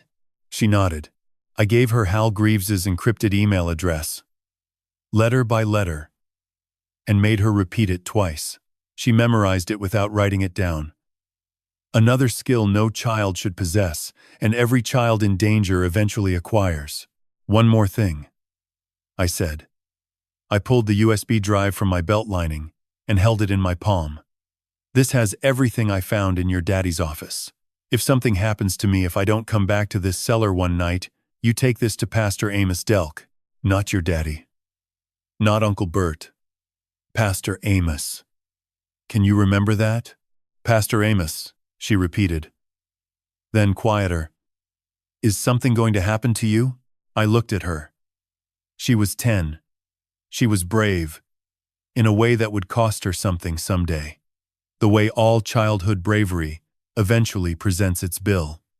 I owed her a lie, the kind adults give children to keep the ceiling from falling. "No," I said. "Nothing's going to happen to me." She held my gaze for 3 full seconds, long enough to tell me she didn't believe me, and long enough to tell me she accepted the lie anyway, the way she had accepted 100 others in this house. She took the USB, slid it into her sock, and climbed out through the grate without another word. The morning light caught her hair for 1/2 second before she disappeared. I sat alone in the dark, listening to the tally marks breathe. 7 days. I made the call at 6 a.m. on May 12, sitting in a gas station bathroom 14 miles outside Peach County. Getting there had cost me 3 hours of planning and 40 minutes of risk. I'd slipped out through the grate at 3:15 a.m., crossed the orchard in darkness, and walked 2 miles south along a drainage ditch that ran parallel to Route 49 until I reached the spot where I'd hidden the rental car 10 days earlier. A gravel pullout behind an abandoned pecan processing shed. The car was untouched. Dust on the hood, pollen on the windshield, a dead wasp on the driver's seat. I drove south with my headlights off for the first mile, then turned them on and merged onto the state road like a man going to work early. The gas station was a BP on the outskirts of Byron, Georgia, small enough to have only one security camera, angled at the pumps. Not the restroom. I bought a coffee, a prepaid phone card, and a pack of peanuts. The cashier didn't look up from her magazine. I locked the bathroom door, sat on the closed toilet lid, and dialed the FBI's Atlanta field office from the burner phone. The automated system answered. I pressed 3 for the duty agent. 2 rings. A woman's voice, calm, professional. The voice of someone trained to sound unimpressed by emergencies. FBI Atlanta. This is Special Agent Teresa Navarro. I had rehearsed this in the cellar. 30 years of police work had taught me that the first 60 seconds of a federal contact determine whether you are taken seriously or filed in the crank folder. I spoke clearly, without emotion, the way I would brief a district attorney before a grand jury. "My name is Raymond Coulter. Retired police chief, Tucson, Arizona, badge number 4471. Retired 2019. I'm calling to report a multi-jurisdictional criminal conspiracy in Peach County, Georgia, involving kidnapping, false imprisonment, insurance fraud, real estate fraud, identity fraud, and conspiracy to commit murder. The primary subjects include a county sheriff, a man officially declared dead in 2005, and at least one licensed attorney. The victim is my twin sister, Virginia Coulter Harlan, who has been held captive in an underground cellar for approximately 25 years. I have documentary evidence, photographic evidence, video evidence, and a cooperating witness. The conspirators plan to execute the final phase of their scheme on May 17, 5 days from now, at a public event. I am currently undercover inside the household, posing as the victim. I need federal intervention because local law enforcement is compromised. Silence. 3 seconds. I heard a pen tap twice against a desk. Mr. Coulter, Navarro said. Stay on the line. I'm transferring you to our Macon resident agency. Do not hang up. Hold music. 45 seconds of jazz saxophone that felt like 45 minutes. Then a new voice, male, deeper, with the clipped cadence of a man who had spent time in the military before he spent time in a suit. This is Supervisory Special Agent Marcus Holt, Macon RA. Agent Navarro briefed me. Mr. Coulter, I'm recording this call. Do you consent? I consent. Start from the beginning. Don't summarize. Give me everything. I gave him everything. 22 minutes. I started with Lily's call on May 2. The drive from Tucson. The farm. The cellar. Ginny's condition. The swap. The ventilation vent exhaust system. Wade's office, the Agristar proposal, the insurance policy, the email thread with Mitchell Cross, Earl's handwritten note, the death certificate signed by Bert, the cabin on the hill, the 71-second video of Earl, Bert, and Cross planning the festival day signing and the 60-day murder timeline, Lily's iPad videos, Bert's instructions in the living room, Wade's phone call confirming the vent, Ginny's current location in Macon with Hal Greaves. Her willingness to testify, Holt listened without interrupting. When I finished, he asked 4 questions. The USB drive, where is it now? With a minor inside the household. Backup copies are being transmitted to my attorney via encrypted email. The cabin on County Road 14. Have you observed Earl Harlan in person? Through a window. 11 frames of identifiable video. He was wearing a Peach County Volunteer Fire Department cap. His physical description matches pre-2005 photographs. Sheriff Bert Harlan, is he aware of your true identity? He suspects. He made comments yesterday suggesting he noticed physical differences in the person he believes is Jinny. I don't know how much time I have before he confirms. The festival on the 17th, is that a fixed date? Fixed. The Agristar closing is scheduled for noon. The attorney's email specified the seller must appear in person. The entire conspiracy depends on that date. Another pause. I heard typing fast, deliberate. The sound of a man building a case file in real time. Mr. Coulter, here's what's going to happen. I'm opening a federal investigation under Title 18. Sections 1,341, 1,343, and 371 mail fraud, wire fraud, and conspiracy. Kidnapping adds Section 1,201. The insurance fraud gives us jurisdiction through interstate commerce. I'm going to assign a team, minimum 4 agents, and we will coordinate with the U.S. Attorney's Office in the Middle District of Georgia. We will not contact Peach County Sheriff's Department. Repeat. We will not contact local law enforcement at any stage. Understood. I need you to stay in place. Can you maintain your cover for 5 more days? I thought of Bert's gray eyes scanning my face. The torn shirt. The red clay on my knee. The way he'd said you look different today. Jinny, with the patience of a man winding a clock he intended to let explode. I can maintain it, I said.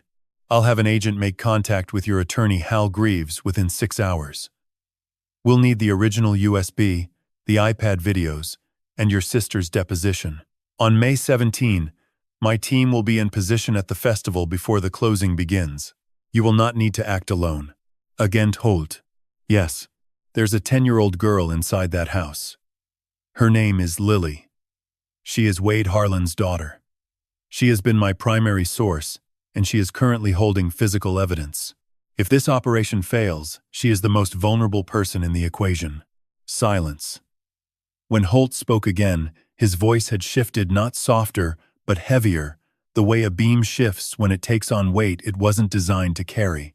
We will account for the child, Mr. Coulter. You have my word. I ended the call. Removed the SIM card. Snapped it.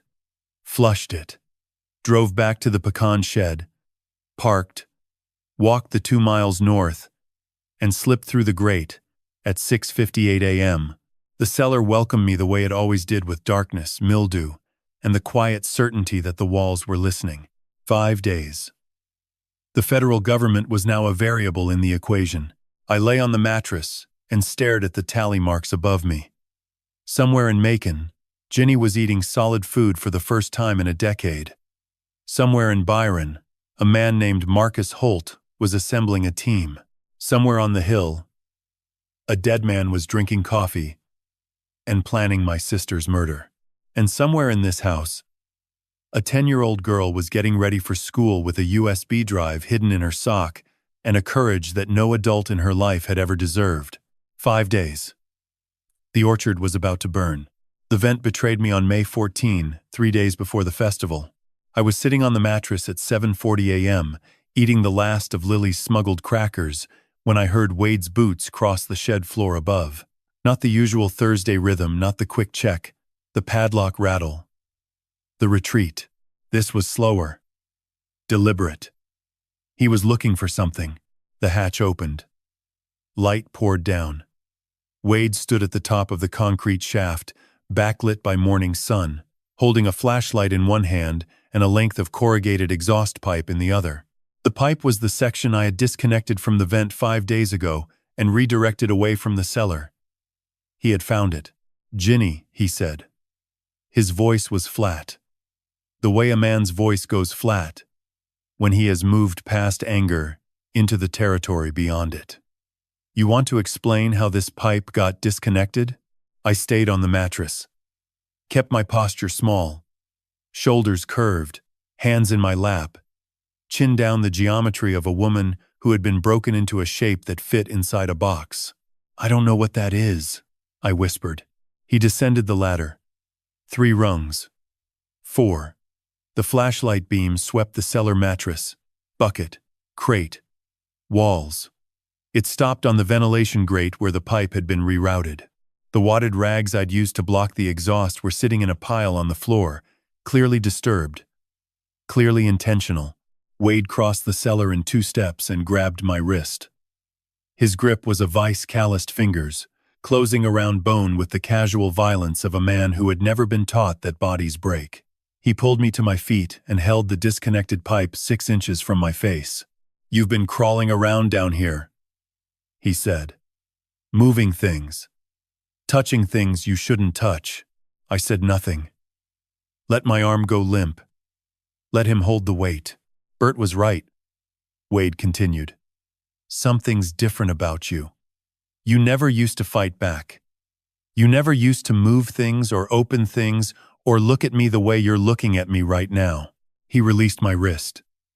I stumbled backward, caught the wall, and slid down to the mattress. My pulse was at 140. I could feel it in my teeth.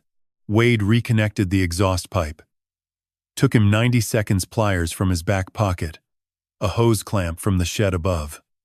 He tested the seal by holding his palm over the vent opening and feeling for airflow. Satisfied, he climbed back up the ladder and looked down at me.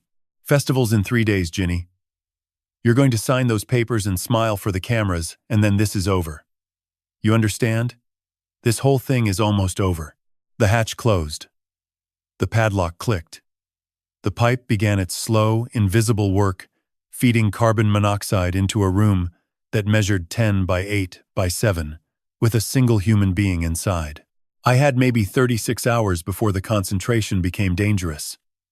Maybe less, depending on the generator's output cycle. I waited 15 minutes. Then I moved. The ventilation grate, the one Lily used for entry, was still accessible. I removed it, squeezed through, and lay flat in the grass behind the shed. It was 8:20 a.m. Wade's truck was parked at the house. He was inside, probably calling Bert. I couldn't reach the rental car without crossing open ground in daylight. I couldn't stay in the cellar without poisoning myself, and I couldn't break cover without collapsing the FBI's 5-day plan. So I played the only card I had left. I went to the church. First Baptist of Peach County sat a mile and a half east of the farm, on a hill that overlooked the highway. White clapboard, tin steeple, gravel parking lot. I walked through the orchard rows, staying low between the trees, and approached from the back through the cemetery. The rear door of the church was unlocked, small-town Georgia, where God's house didn't need a deadbolt. Pastor Amos Delk was in his office. 72 years old, white-haired, wearing a short-sleeve button-down and reading glasses perched on the end of his nose. His desk was covered with sermon notes and a half-eaten sleeve of saltine crackers. He looked up when I entered, and his face performed a complicated sequence. Surprise, recognition, confusion, and then a deep, settling sadness that told me he had been waiting for this visit for a very long time. "Jinny," he said. Then he stopped, looked harder, removed his glasses. "You're not Jinny." I closed the door behind me. "No, sir. I'm not." I told him everything. Not the 22-minute federal briefing I'd given Holt, shorter, rawer, the version that included the parts I'd left out of the official record.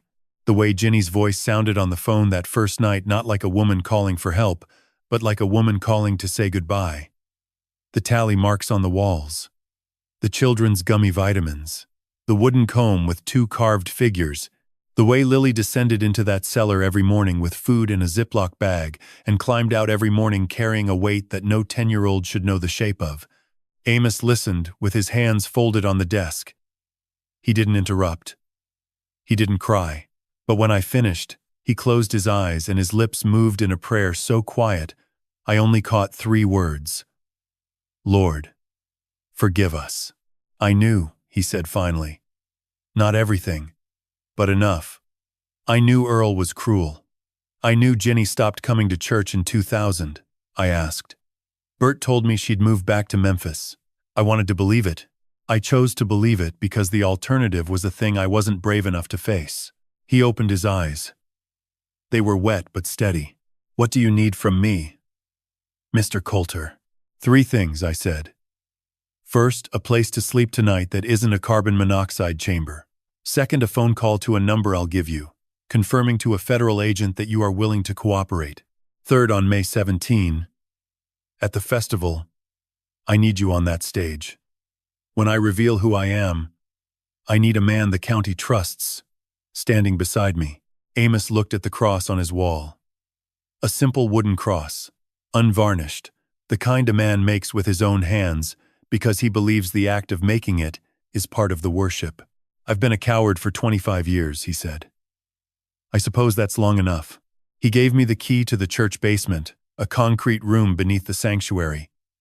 Cool and clean, with a cot and a bathroom and a lock on the inside. He dialed Hal Greaves's number while I watched. He spoke to Marcus Holt for 9 minutes and agreed to provide a sworn statement. That night I slept in the church basement, 12 feet below a pulpit where Amos Delk had preached forgiveness every Sunday for 3 decades, while my sister rotted in a cellar 3 miles away. The irony was not lost on me, but irony is a luxury, and I was operating on a budget of hours. 3 days. The pieces were on the board. FBI in Macon. Ginny in a hotel. Hal with the evidence. Amos in the church. Lily in the house. And me, neither Ray nor Ginny, neither cop nor brother. Just a man lying in a basement, staring at a ceiling that belonged to God, and asking him for 72 more hours of borrowed time. May 15. 2 days before the festival. The night everything almost ended. I spent the morning in the church basement reviewing the evidence on my burner phone. Hal had confirmed receipt of Lily's iPad videos. Marcus Holt's team, 4 agents plus a tactical unit from the Atlanta field office, was staging in a motel outside Warner Robins, 30 miles north. Ginny had completed a 6-hour deposition on video, seated in a wheelchair in Hal's Macon office, her voice steady, her hands shaking, her eyes dry. Hal said she hadn't cried once. He said that scared him more than the crying would have. At 2:15 p.m., Amos knocked on the basement door with a plate of fried chicken and a glass of sweet tea. He sat on the edge of the cot while I ate and told me something that changed the shape of the next 48 hours. "Nadine's in town," he said. I set the chicken down. "Nadine Harlan? Ginny's daughter? Drove in last night. She's staying at the Peach Motor Lodge on Highway 41. She came into the church this morning, first time in 17 years. She sat in the back pew for 40 minutes without speaking. When I approached her, she asked me one question. Is my mother alive? Nadine. 38 years old. Jinny and Earl's only biological child. She had fled to Savannah in 2008. After Earl, who was supposed to be dead, threatened her. She had been silent for 17 years. And now she was back, 2 days before the festival, asking the one question that could either save us or destroy us. "What did you tell her?" I asked. "I told her to come back tonight at 9. I told her there was someone she needed to meet." I looked at Amos. His face was calm, but his hands were gripping his knees, the posture of a man who has made a decision he cannot undo.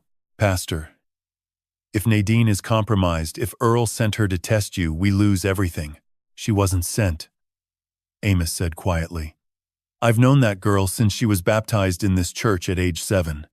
She came back because she's been carrying the same weight your sister carried. The only difference is she carried it standing up, and it's been breaking her spine ever since." At 9:07 p.m., Nadine Coulter Harlan walked into the church basement. She was tall, Ginny's height, Earl's build with dark hair cut short, and eyes that held the particular exhaustion of a person who has been running from a thing that doesn't chase but simply waits. She wore jeans, a flannel shirt, and boots that had seen highway miles. No jewelry, no makeup.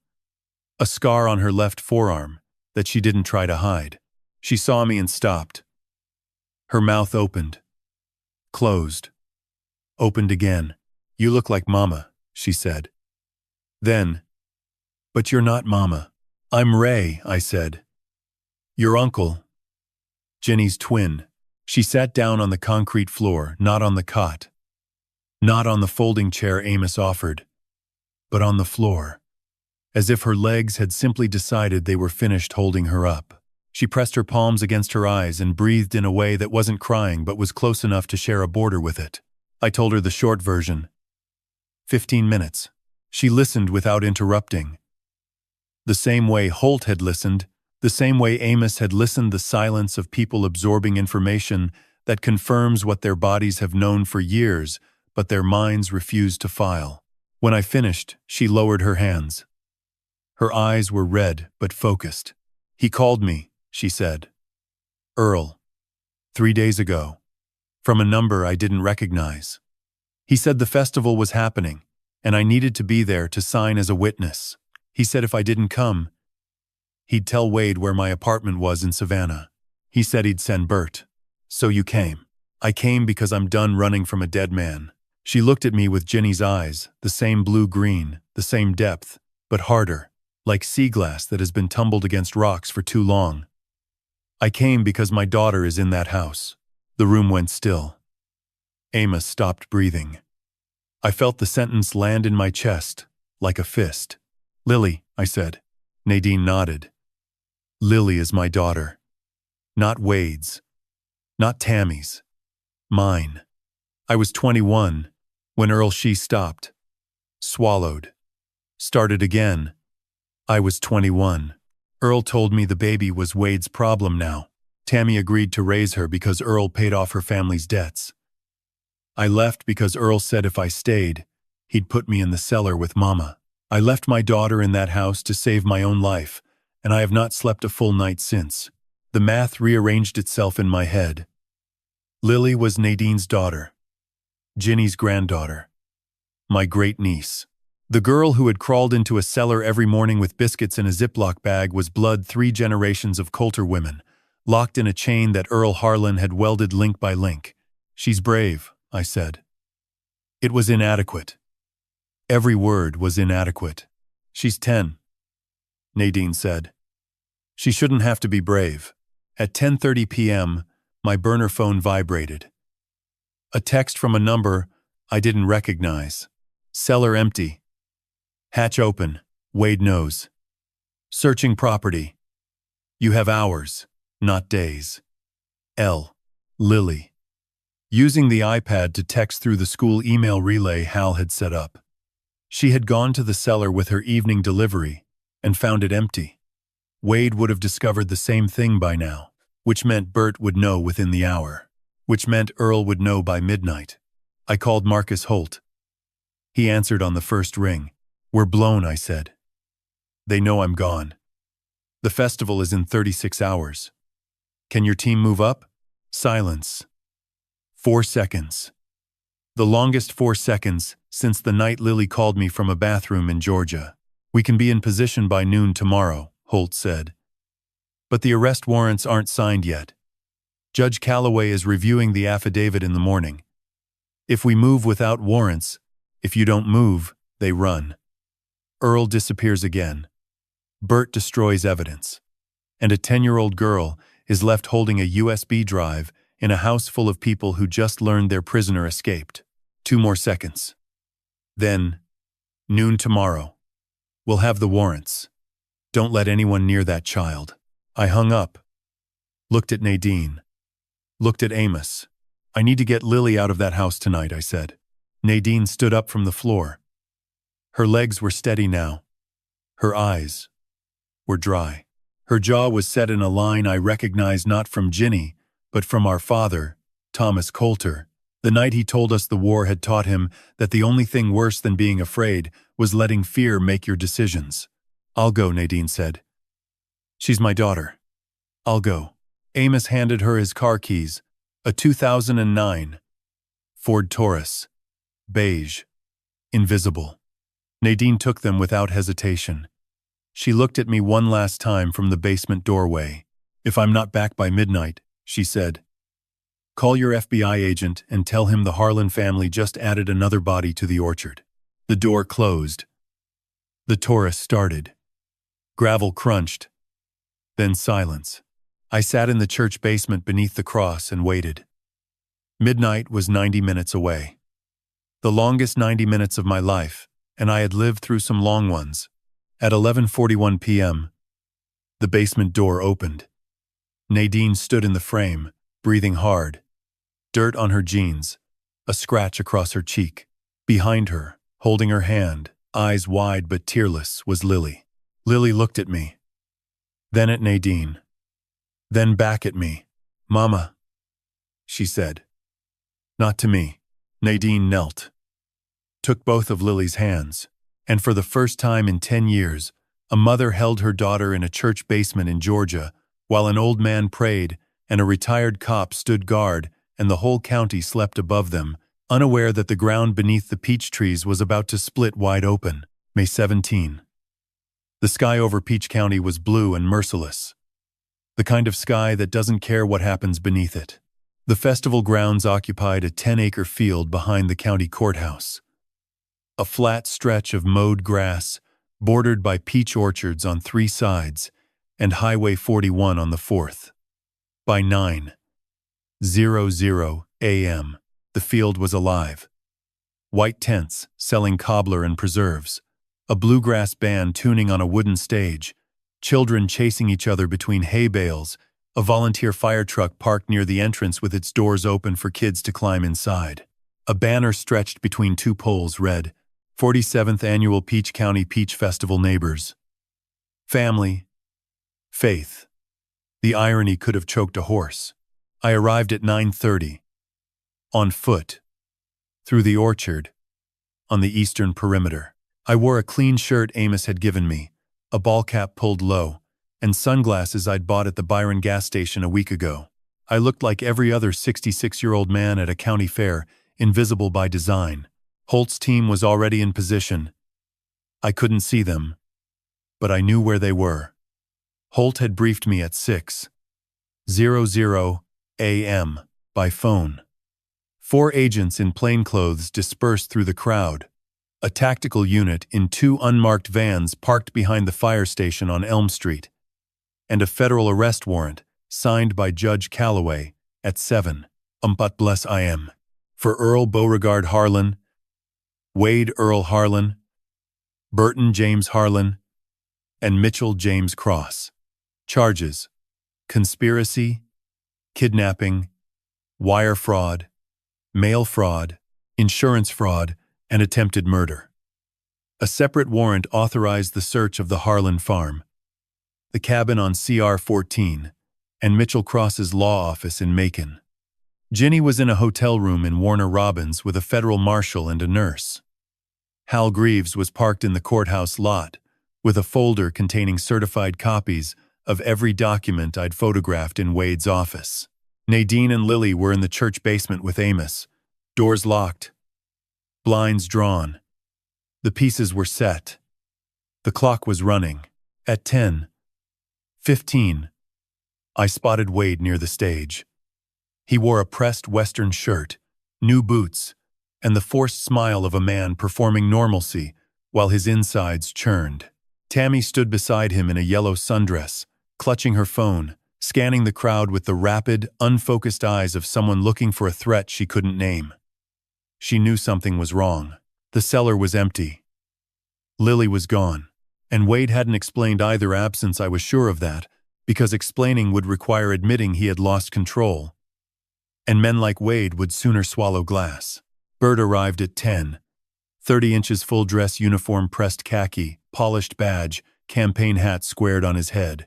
He shook hands with the mayor, posed for a photo with the 4-H club, and walked the perimeter with the measured calm of a man who owned the ground he walked on. 2 deputies flanked him, one I recognized from the farmhouse visit, the soft-jawed kid with the clipboard. The other was older, thicker, with a sidearm worn high and tight. Bert's personal security. At 10:47, a black Lincoln Town car pulled into the VIP lot beside the stage.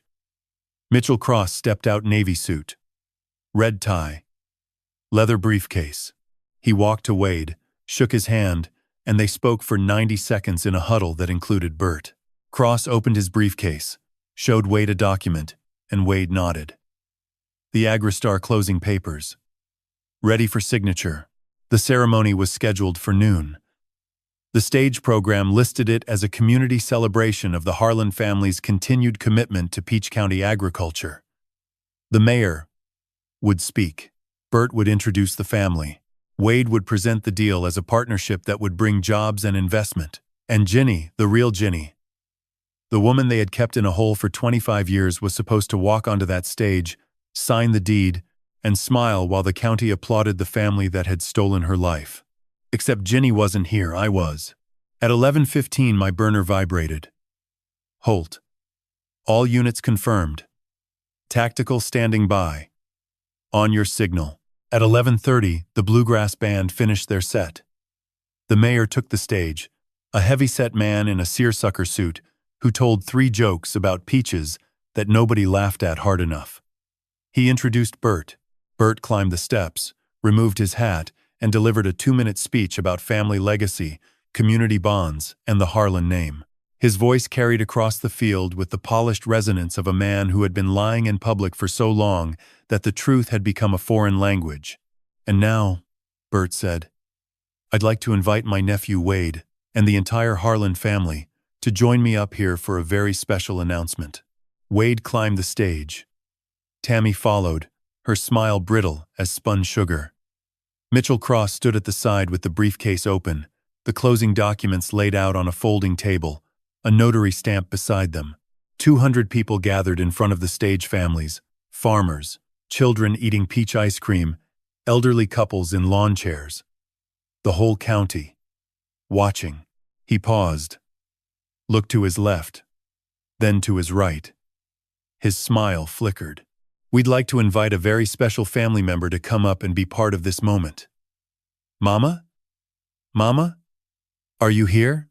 Silence. 200 faces looking around. Wade's eyes swept the crowd, searching, calculating. The first crack appearing in the performance. Mama Jinny? he said again, louder. The microphone popped with feedback. That was my cue. I removed the ball cap, took off the sunglasses, stepped out from behind the volunteer fire truck, and walked toward the stage, through the center of the crowd. People parted without knowing why, instinct, maybe, or the look on my face, which I imagine carried the particular gravity of a man who has been living underground for 2 weeks and has decided to stop. Wade saw me first. His face went white, not pale white, the color of a man watching his own coffin being lowered. That's not he started. I climbed the stage steps, 3 of them. The same number of steps Wade descended every morning into the cellar to check on the woman he was slowly killing. I walked to the microphone, and I looked out at Peach County, every face, every pair of eyes, every person who had driven past that farm for 25 years and never once asked why Virginia Harlan had stopped coming to church. My name is Raymond Coulter, I said. I am not Ginny Harlan. I am her twin brother. And I am here to tell you what this family did to my sister. Behind me, Wade lunged. Bert shouted. Mitchell Cross snapped his briefcase shut and turned toward the parking lot. None of them made it 3 steps. The FBI moved like water through a broken dam. 4 agents materialized from the crowd, 2 from the cobbler tent, 1 from beside the hay bales, 1 from the fire truck. They wore jeans and festival t-shirts and moved with the coordinated precision of men who had rehearsed this extraction in a motel parking lot at 5 in the morning. Each one produced a badge and a sidearm in the same fluid motion, the way a magician produces a card, except this trick ended with handcuffs. Wade was the first to go down. He had lunged toward me with his right hand balled into a fist. But Agent Navarro, Teresa Navarro, the woman who had answered my call 6 days ago, intercepted him 2 feet from the microphone. She was 5 to 6, maybe 130 pounds. And she put Wade Harlan face first on the stage floor with a wrist lock that made his knees buckle like wet cardboard. His cheek hit the plywood. His pressed Western shirt tore at the shoulder. The crowd gasped a single, collective intake of breath that sounded like the festival itself inhaling. Wade Earl Harlan, you are under arrest. Federal warrant, conspiracy, kidnapping, wire fraud, attempted murder. You have the right to remain silent. Wade didn't remain silent. He screamed. Not words, just sound. The raw animal noise of a man who has spent his whole life standing on a trapdoor and has finally heard the hinge give way. Mitchell Cross made it 7 steps toward the parking lot before 2 agents cut him off at the funnel cake stand. He dropped his briefcase. Papers scattered across the grass, the Agristar closing documents, the notarized power of attorney, the forged deed with Ginny's signature. A breeze caught one page and pinned it against the leg of a woman holding a toddler. She looked down at it, looked at Cross in handcuffs, and stepped back as if the paper were on fire. Bert Harlan did not run. He stood at the edge of the stage, hands at his sides, watching his nephew pressed into the floor, and his co-conspirator dragged past the cotton candy machine. His face held no expression, not shock, not anger, not fear. It held the emptiness of a man who has always known this day existed somewhere in the future and has simply been waiting for it to arrive. Marcus Holt climbed the stage steps. He was taller than I expected. 6'3", broad-shouldered, with a shaved head and a jaw that looked like it had been carved from the same Georgia granite that lined the ridge above the Harlan farm. He walked past me, stopped in front of Bert, and held up the warrant. Sheriff Harlan. Federal arrest warrant. Conspiracy. Kidnapping. Accessory to insurance fraud. Obstruction of justice. Filing a false death certificate. Please remove your duty weapon and place it on the table. Bert looked at Holt, then at me. His pale gray eyes, the same eyes that had studied me in the farmyard, the same eyes that had said, I see you. I don't believe you, settled on my face with a recognition that went deeper than identity. He knew. He had always known. And he had gambled that knowing would be enough to keep him ahead of the truth. He lost. Bert unholstered his sidearm, a Glock 22, department issue, and placed it on the folding table next to the unsigned Agristar documents. He extended his wrists. Holt cuffed him, The click of the ratchet carried across the silent field like a gunshot. "Earl," Bert said. One word. Quiet. Directed at Holt. "Tactical unit is en route to the cabin on CR-14. Holt replied. "We know he's alive, Sheriff. We've known for 6 days." Something passed across Bert's face, not defeat, but the final release of a weight he had been holding for 20 years. His shoulders dropped half an inch. His jaw unclenched. He looked, for one moment, like a man instead of a monument. They led him off the stage. The crowd parted. 200 people watched their sheriff walk through the festival in handcuffs, past the pie judging tent, past the 4-H display, past the banner that read, "Neighbors, family, faith." Nobody spoke. A child dropped a snow cone. A woman covered her mouth with both hands. The bluegrass banjo player held his instrument against his chest, like a shield. I stood at the microphone alone. The field was silent except for the distant hum of the tactical vans pulling out of the fire station lot, heading south toward County Road 14 and a cabin that didn't exist on any map. I spoke. Not a speech, not rehearsed, not polished, not the kind of thing a man prepares. The kind of thing that falls out of a man when the dam he's built inside himself finally cracks. My sister's name is Virginia Coulter Harlan. You knew her as Ginny. She married into this county. In 1999, she was a nurse. She loved peach cobbler and Baptist hymns and a little girl who wasn't allowed to call her grandma in public. 25 years ago, the Harlan family locked her in a cellar beneath an equipment shed on their farm. She has been there ever since. She was starved, beaten, poisoned with carbon monoxide, and erased from every record this county keeps. Her pension was stolen. Her Social Security was redirected. A life insurance policy was taken out in her name, with her son-in-law as beneficiary. The plan was to have her sign this land deal today, $12 million, and then let her die in that cellar before summer ended. I paused. 200 faces. Some crying. Some frozen. Some turning to look at the farm road that led south. Toward the orchard. Toward the shed. Toward the concrete room with 9,000 tally marks scratched into its walls. She survived because a 10-year-old girl loved her enough to crawl into that cellar every morning with food in a Ziploc bag. She survived because that same girl was brave enough to call a stranger at 2 in the morning and whisper the truth into a cracked iPad. She survived because some people are harder to kill than the men who try. My voice broke on the last word. I let it break. Some things earn the right to be broken in public. Pastor Amos Delk climbed the stage. He stood beside me, placed one hand on my shoulder, and bowed his head. The crowd bowed with him. Not all of them, but enough. Enough to fill the silence with something that felt, for the first time in 25 years, like the beginning of accountability. At 12:47 p.m., the tactical unit reached the cabin. I learned the details later from Holt's report. Earl Beauregard Harlan, 78 years old, 220 pounds. White beard, fire department cap, was sitting at his card table eating canned peaches when the door came off its hinges. He did not resist. He did not speak. He looked at the agents, looked at the warrant, and said one sentence. "Took you long enough." They carried him down the hill in handcuffs, past the peach trees his family had planted 3 generations ago, past the shed where his wife had spent 9,000 days learning the geometry of darkness. He did not look at the shed. He did not look at the farm. He looked straight ahead. At the highway. At the world beyond Peach County that he had pretended not to exist for 20 years.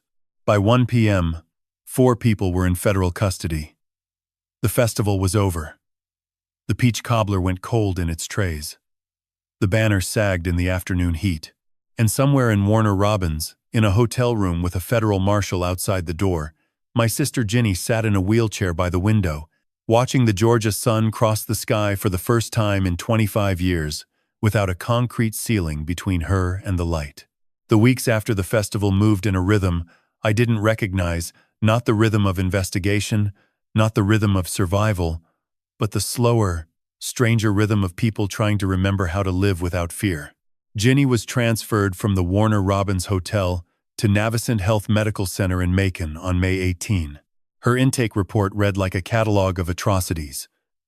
Severe chronic malnutrition, advanced vitamin D deficiency, early-stage osteoporosis, muscle atrophy in both legs, 3 improperly healed fractures left wrist, right collarbone, 2 ribs on the left side, dental decay requiring 11 extractions, and what Dr. Karen Lyle, her attending physician, described as complex post-traumatic stress disorder consistent with prolonged captivity and sustained domestic abuse. She weighed 91 pounds. She was 66 years old. She looked 80 and moved like a woman walking on glass. I visited her every day, drove the 30 miles from Peach County to Macon in Amos's beige Taurus, sat in the green vinyl chair beside her bed, and held her hand while she slept. Some days she talked. She told me about the first year, how Earl had started with isolation, cutting her off from the church, from neighbors, from the phone, how he had graduated to locks, how the cellar came later, after Wade was old enough to help carry her down the steps, how she had screamed for the first 3 months and then stopped, not because the pain ended but because she realized no one was listening. Some days she didn't talk. She held the wooden comb, the one with 2 carved figures, and ran her thumb across it the way a rosary is held, by someone who has forgotten the prayers but remembers the motion. On May 22, the federal grand jury in Macon returned a 14-count indictment. I sat in the gallery and watched the clerk read the charges. Earl Beauregard Harlan conspiracy, kidnapping, wire fraud, mail fraud, insurance fraud, filing a false death certificate, obstruction of justice. 7 counts. Maximum sentence: life without parole. Wade Earl Harlan conspiracy, kidnapping, attempted murder, wire fraud, elder abuse. 5 counts. Maximum 60 years. Bert and James Harlan conspiracy, obstruction of justice, filing a false death certificate, accessory to kidnapping, abuse of office. 5 counts. Maximum 40 years. Mitchell James Cross, Esquire, conspiracy, wire fraud, mail fraud, aiding and abetting kidnapping. 4 counts. Maximum 30 years. His law license was suspended the same afternoon. Tammy Harlan was not indicted. The U.S. Attorney's Office offered her a cooperation agreement in exchange for testimony. She accepted within 48 hours. Her deposition, 9 hours across 2 days, confirmed everything. Earl's survival, Wade's control of Ginny's finances, Bert's suppression of records, the exhaust vent system installed in 2019 as a contingency. She said Wade had told her it was for pest control. She said she had chosen to believe him. The line between complicity and cowardice is drawn in pencil, and Tammy had spent a decade erasing it. Agristar Holdings withdrew from the land deal on May 19. Their CEO issued a 1-paragraph statement expressing deep concern and full cooperation with federal authorities. The $12 million sale evaporated like dew on a Georgia morning. The farm sat empty. The peach trees, untended, began to drop fruit into the red clay, soft, brown, fermenting in the heat. The smell carried for a quarter mile. Hal Greaves filed a civil suit on Ginny's behalf on May 28. Coulter, Harlan, v. Harlan et al., seeking recovery of $768,000 in stolen pension and Social Security payments, $500,000 in punitive damages, full title to the 200-acre farm, and a restraining order against all named defendants. The suit also petitioned for the immediate transfer of Lily's legal guardianship from Wade and Tammy Harlan to Nadine Coulter Harlan, Lily's biological mother. The guardianship hearing took place on June 3 in Peach County Family Court. I sat in the front row beside Amos. Nadine stood before Judge Eleanor Whitmore with her hands clasped and her voice steady, and told the court what Earl had done to her at 21, why she had left, and why she had come back. She did not cry. She presented DNA results obtained May 20 at Navicent Health confirming biological maternity. Hal submitted Lily's own handwritten statement, 4 pages in a child's careful print, describing her years of secret visits to the cellar, her recordings on the iPad, and her wish to live with the mama who came back for me. Judge Whitmore granted emergency temporary custody to Nadine. Tammy, present in the courtroom, did not contest. She sat in the 3rd row with her hands in her lap and her eyes on the floor. And when the ruling was read, she nodded once. A small, almost invisible gesture that could have been grief, or relief, or both. Lily moved into Nadine's apartment in Savannah. On June 5, I drove them to the highway on-ramp in Amos's Taurus. Lily sat in the back seat with a duffel bag packed by Nadine and the cracked iPad resting on her knees. She hadn't let go of the iPad since the festival. It was her weapon, her witness, her proof that she had done something that mattered. At the on-ramp, she rolled down the window and looked at me. "Mr. Ray," she said, "are you going to visit Grandma Ginny today?" "Every day," I said. She nodded. Considered this. Quote, "Then, tell her Lily brings the sun." The window rolled up. The car merged south. I stood on the shoulder of Highway 41 and watched it disappear into the Georgia heat shimmer, carrying a mother and a daughter toward a life that neither of them had been allowed to imagine until 18 days ago. I drove to Macon, sat in the green vinyl chair, held Ginny's hand. "Lily brings the sun," I told her. Ginny closed her eyes. Her grip tightened not much, not the grip of a strong woman, but the grip of a woman who was learning, one finger at a time, that holding on was no longer the same thing as holding still. Outside the window, the Georgia afternoon poured gold light across the hospital parking lot. Somewhere in Peach County, peaches were falling from untended trees. Somewhere in Savannah, a 10-year-old girl was sleeping in her mother's apartment for the first time.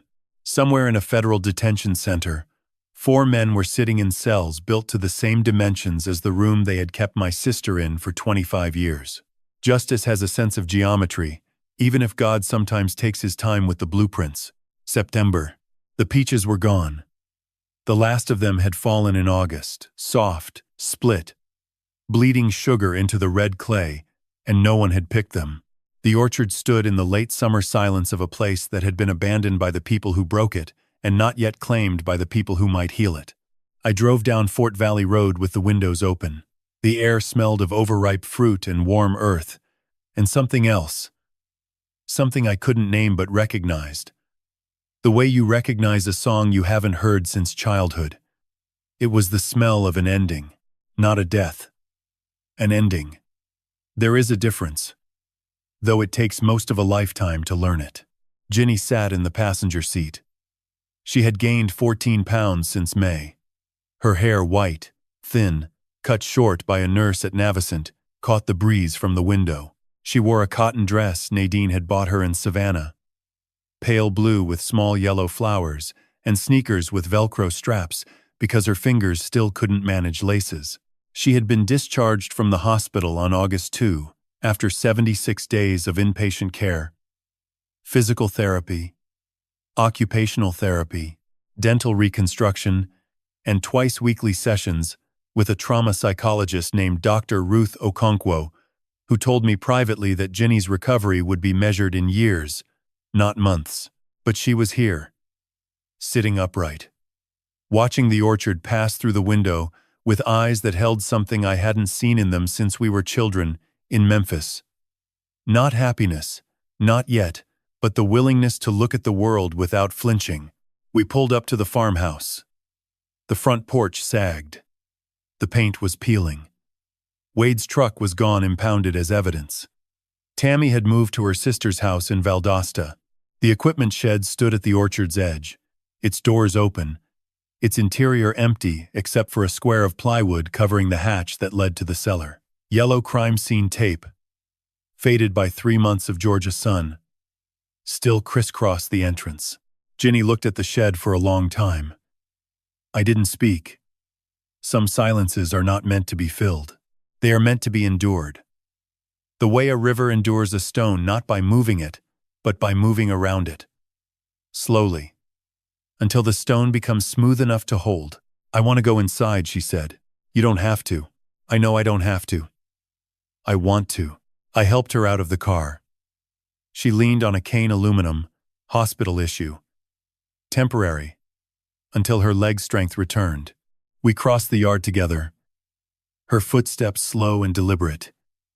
Mine matching hers.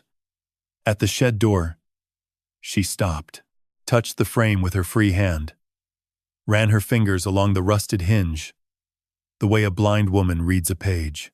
I used to count the hinges, she said. 3 on this door. I'd hear them when Wade opened it. First hinge meant he was coming. Second hinge meant the light was about to hit. Third hinge meant I had 2 seconds before his shadow filled the room. She stepped inside. I followed. The plywood cover had been replaced by the FBI's forensic team after they processed the scene. Ginny looked at it, then looked away, then looked at it again. 9,131 days, she said. I counted every one. Some days I counted twice, to make sure I hadn't missed one. Counting was the only thing they couldn't take. They took my name, my money, my body, my daughter. But they couldn't take the numbers. The numbers were mine. She turned and walked out of the shed. She did not look back. We sat on the porch steps, the same steps Wade had descended 1,000 mornings, the same steps Bert had climbed in his pressed uniform. Jinny set her cane across her knees and looked out at the orchard. 200 acres of peach trees.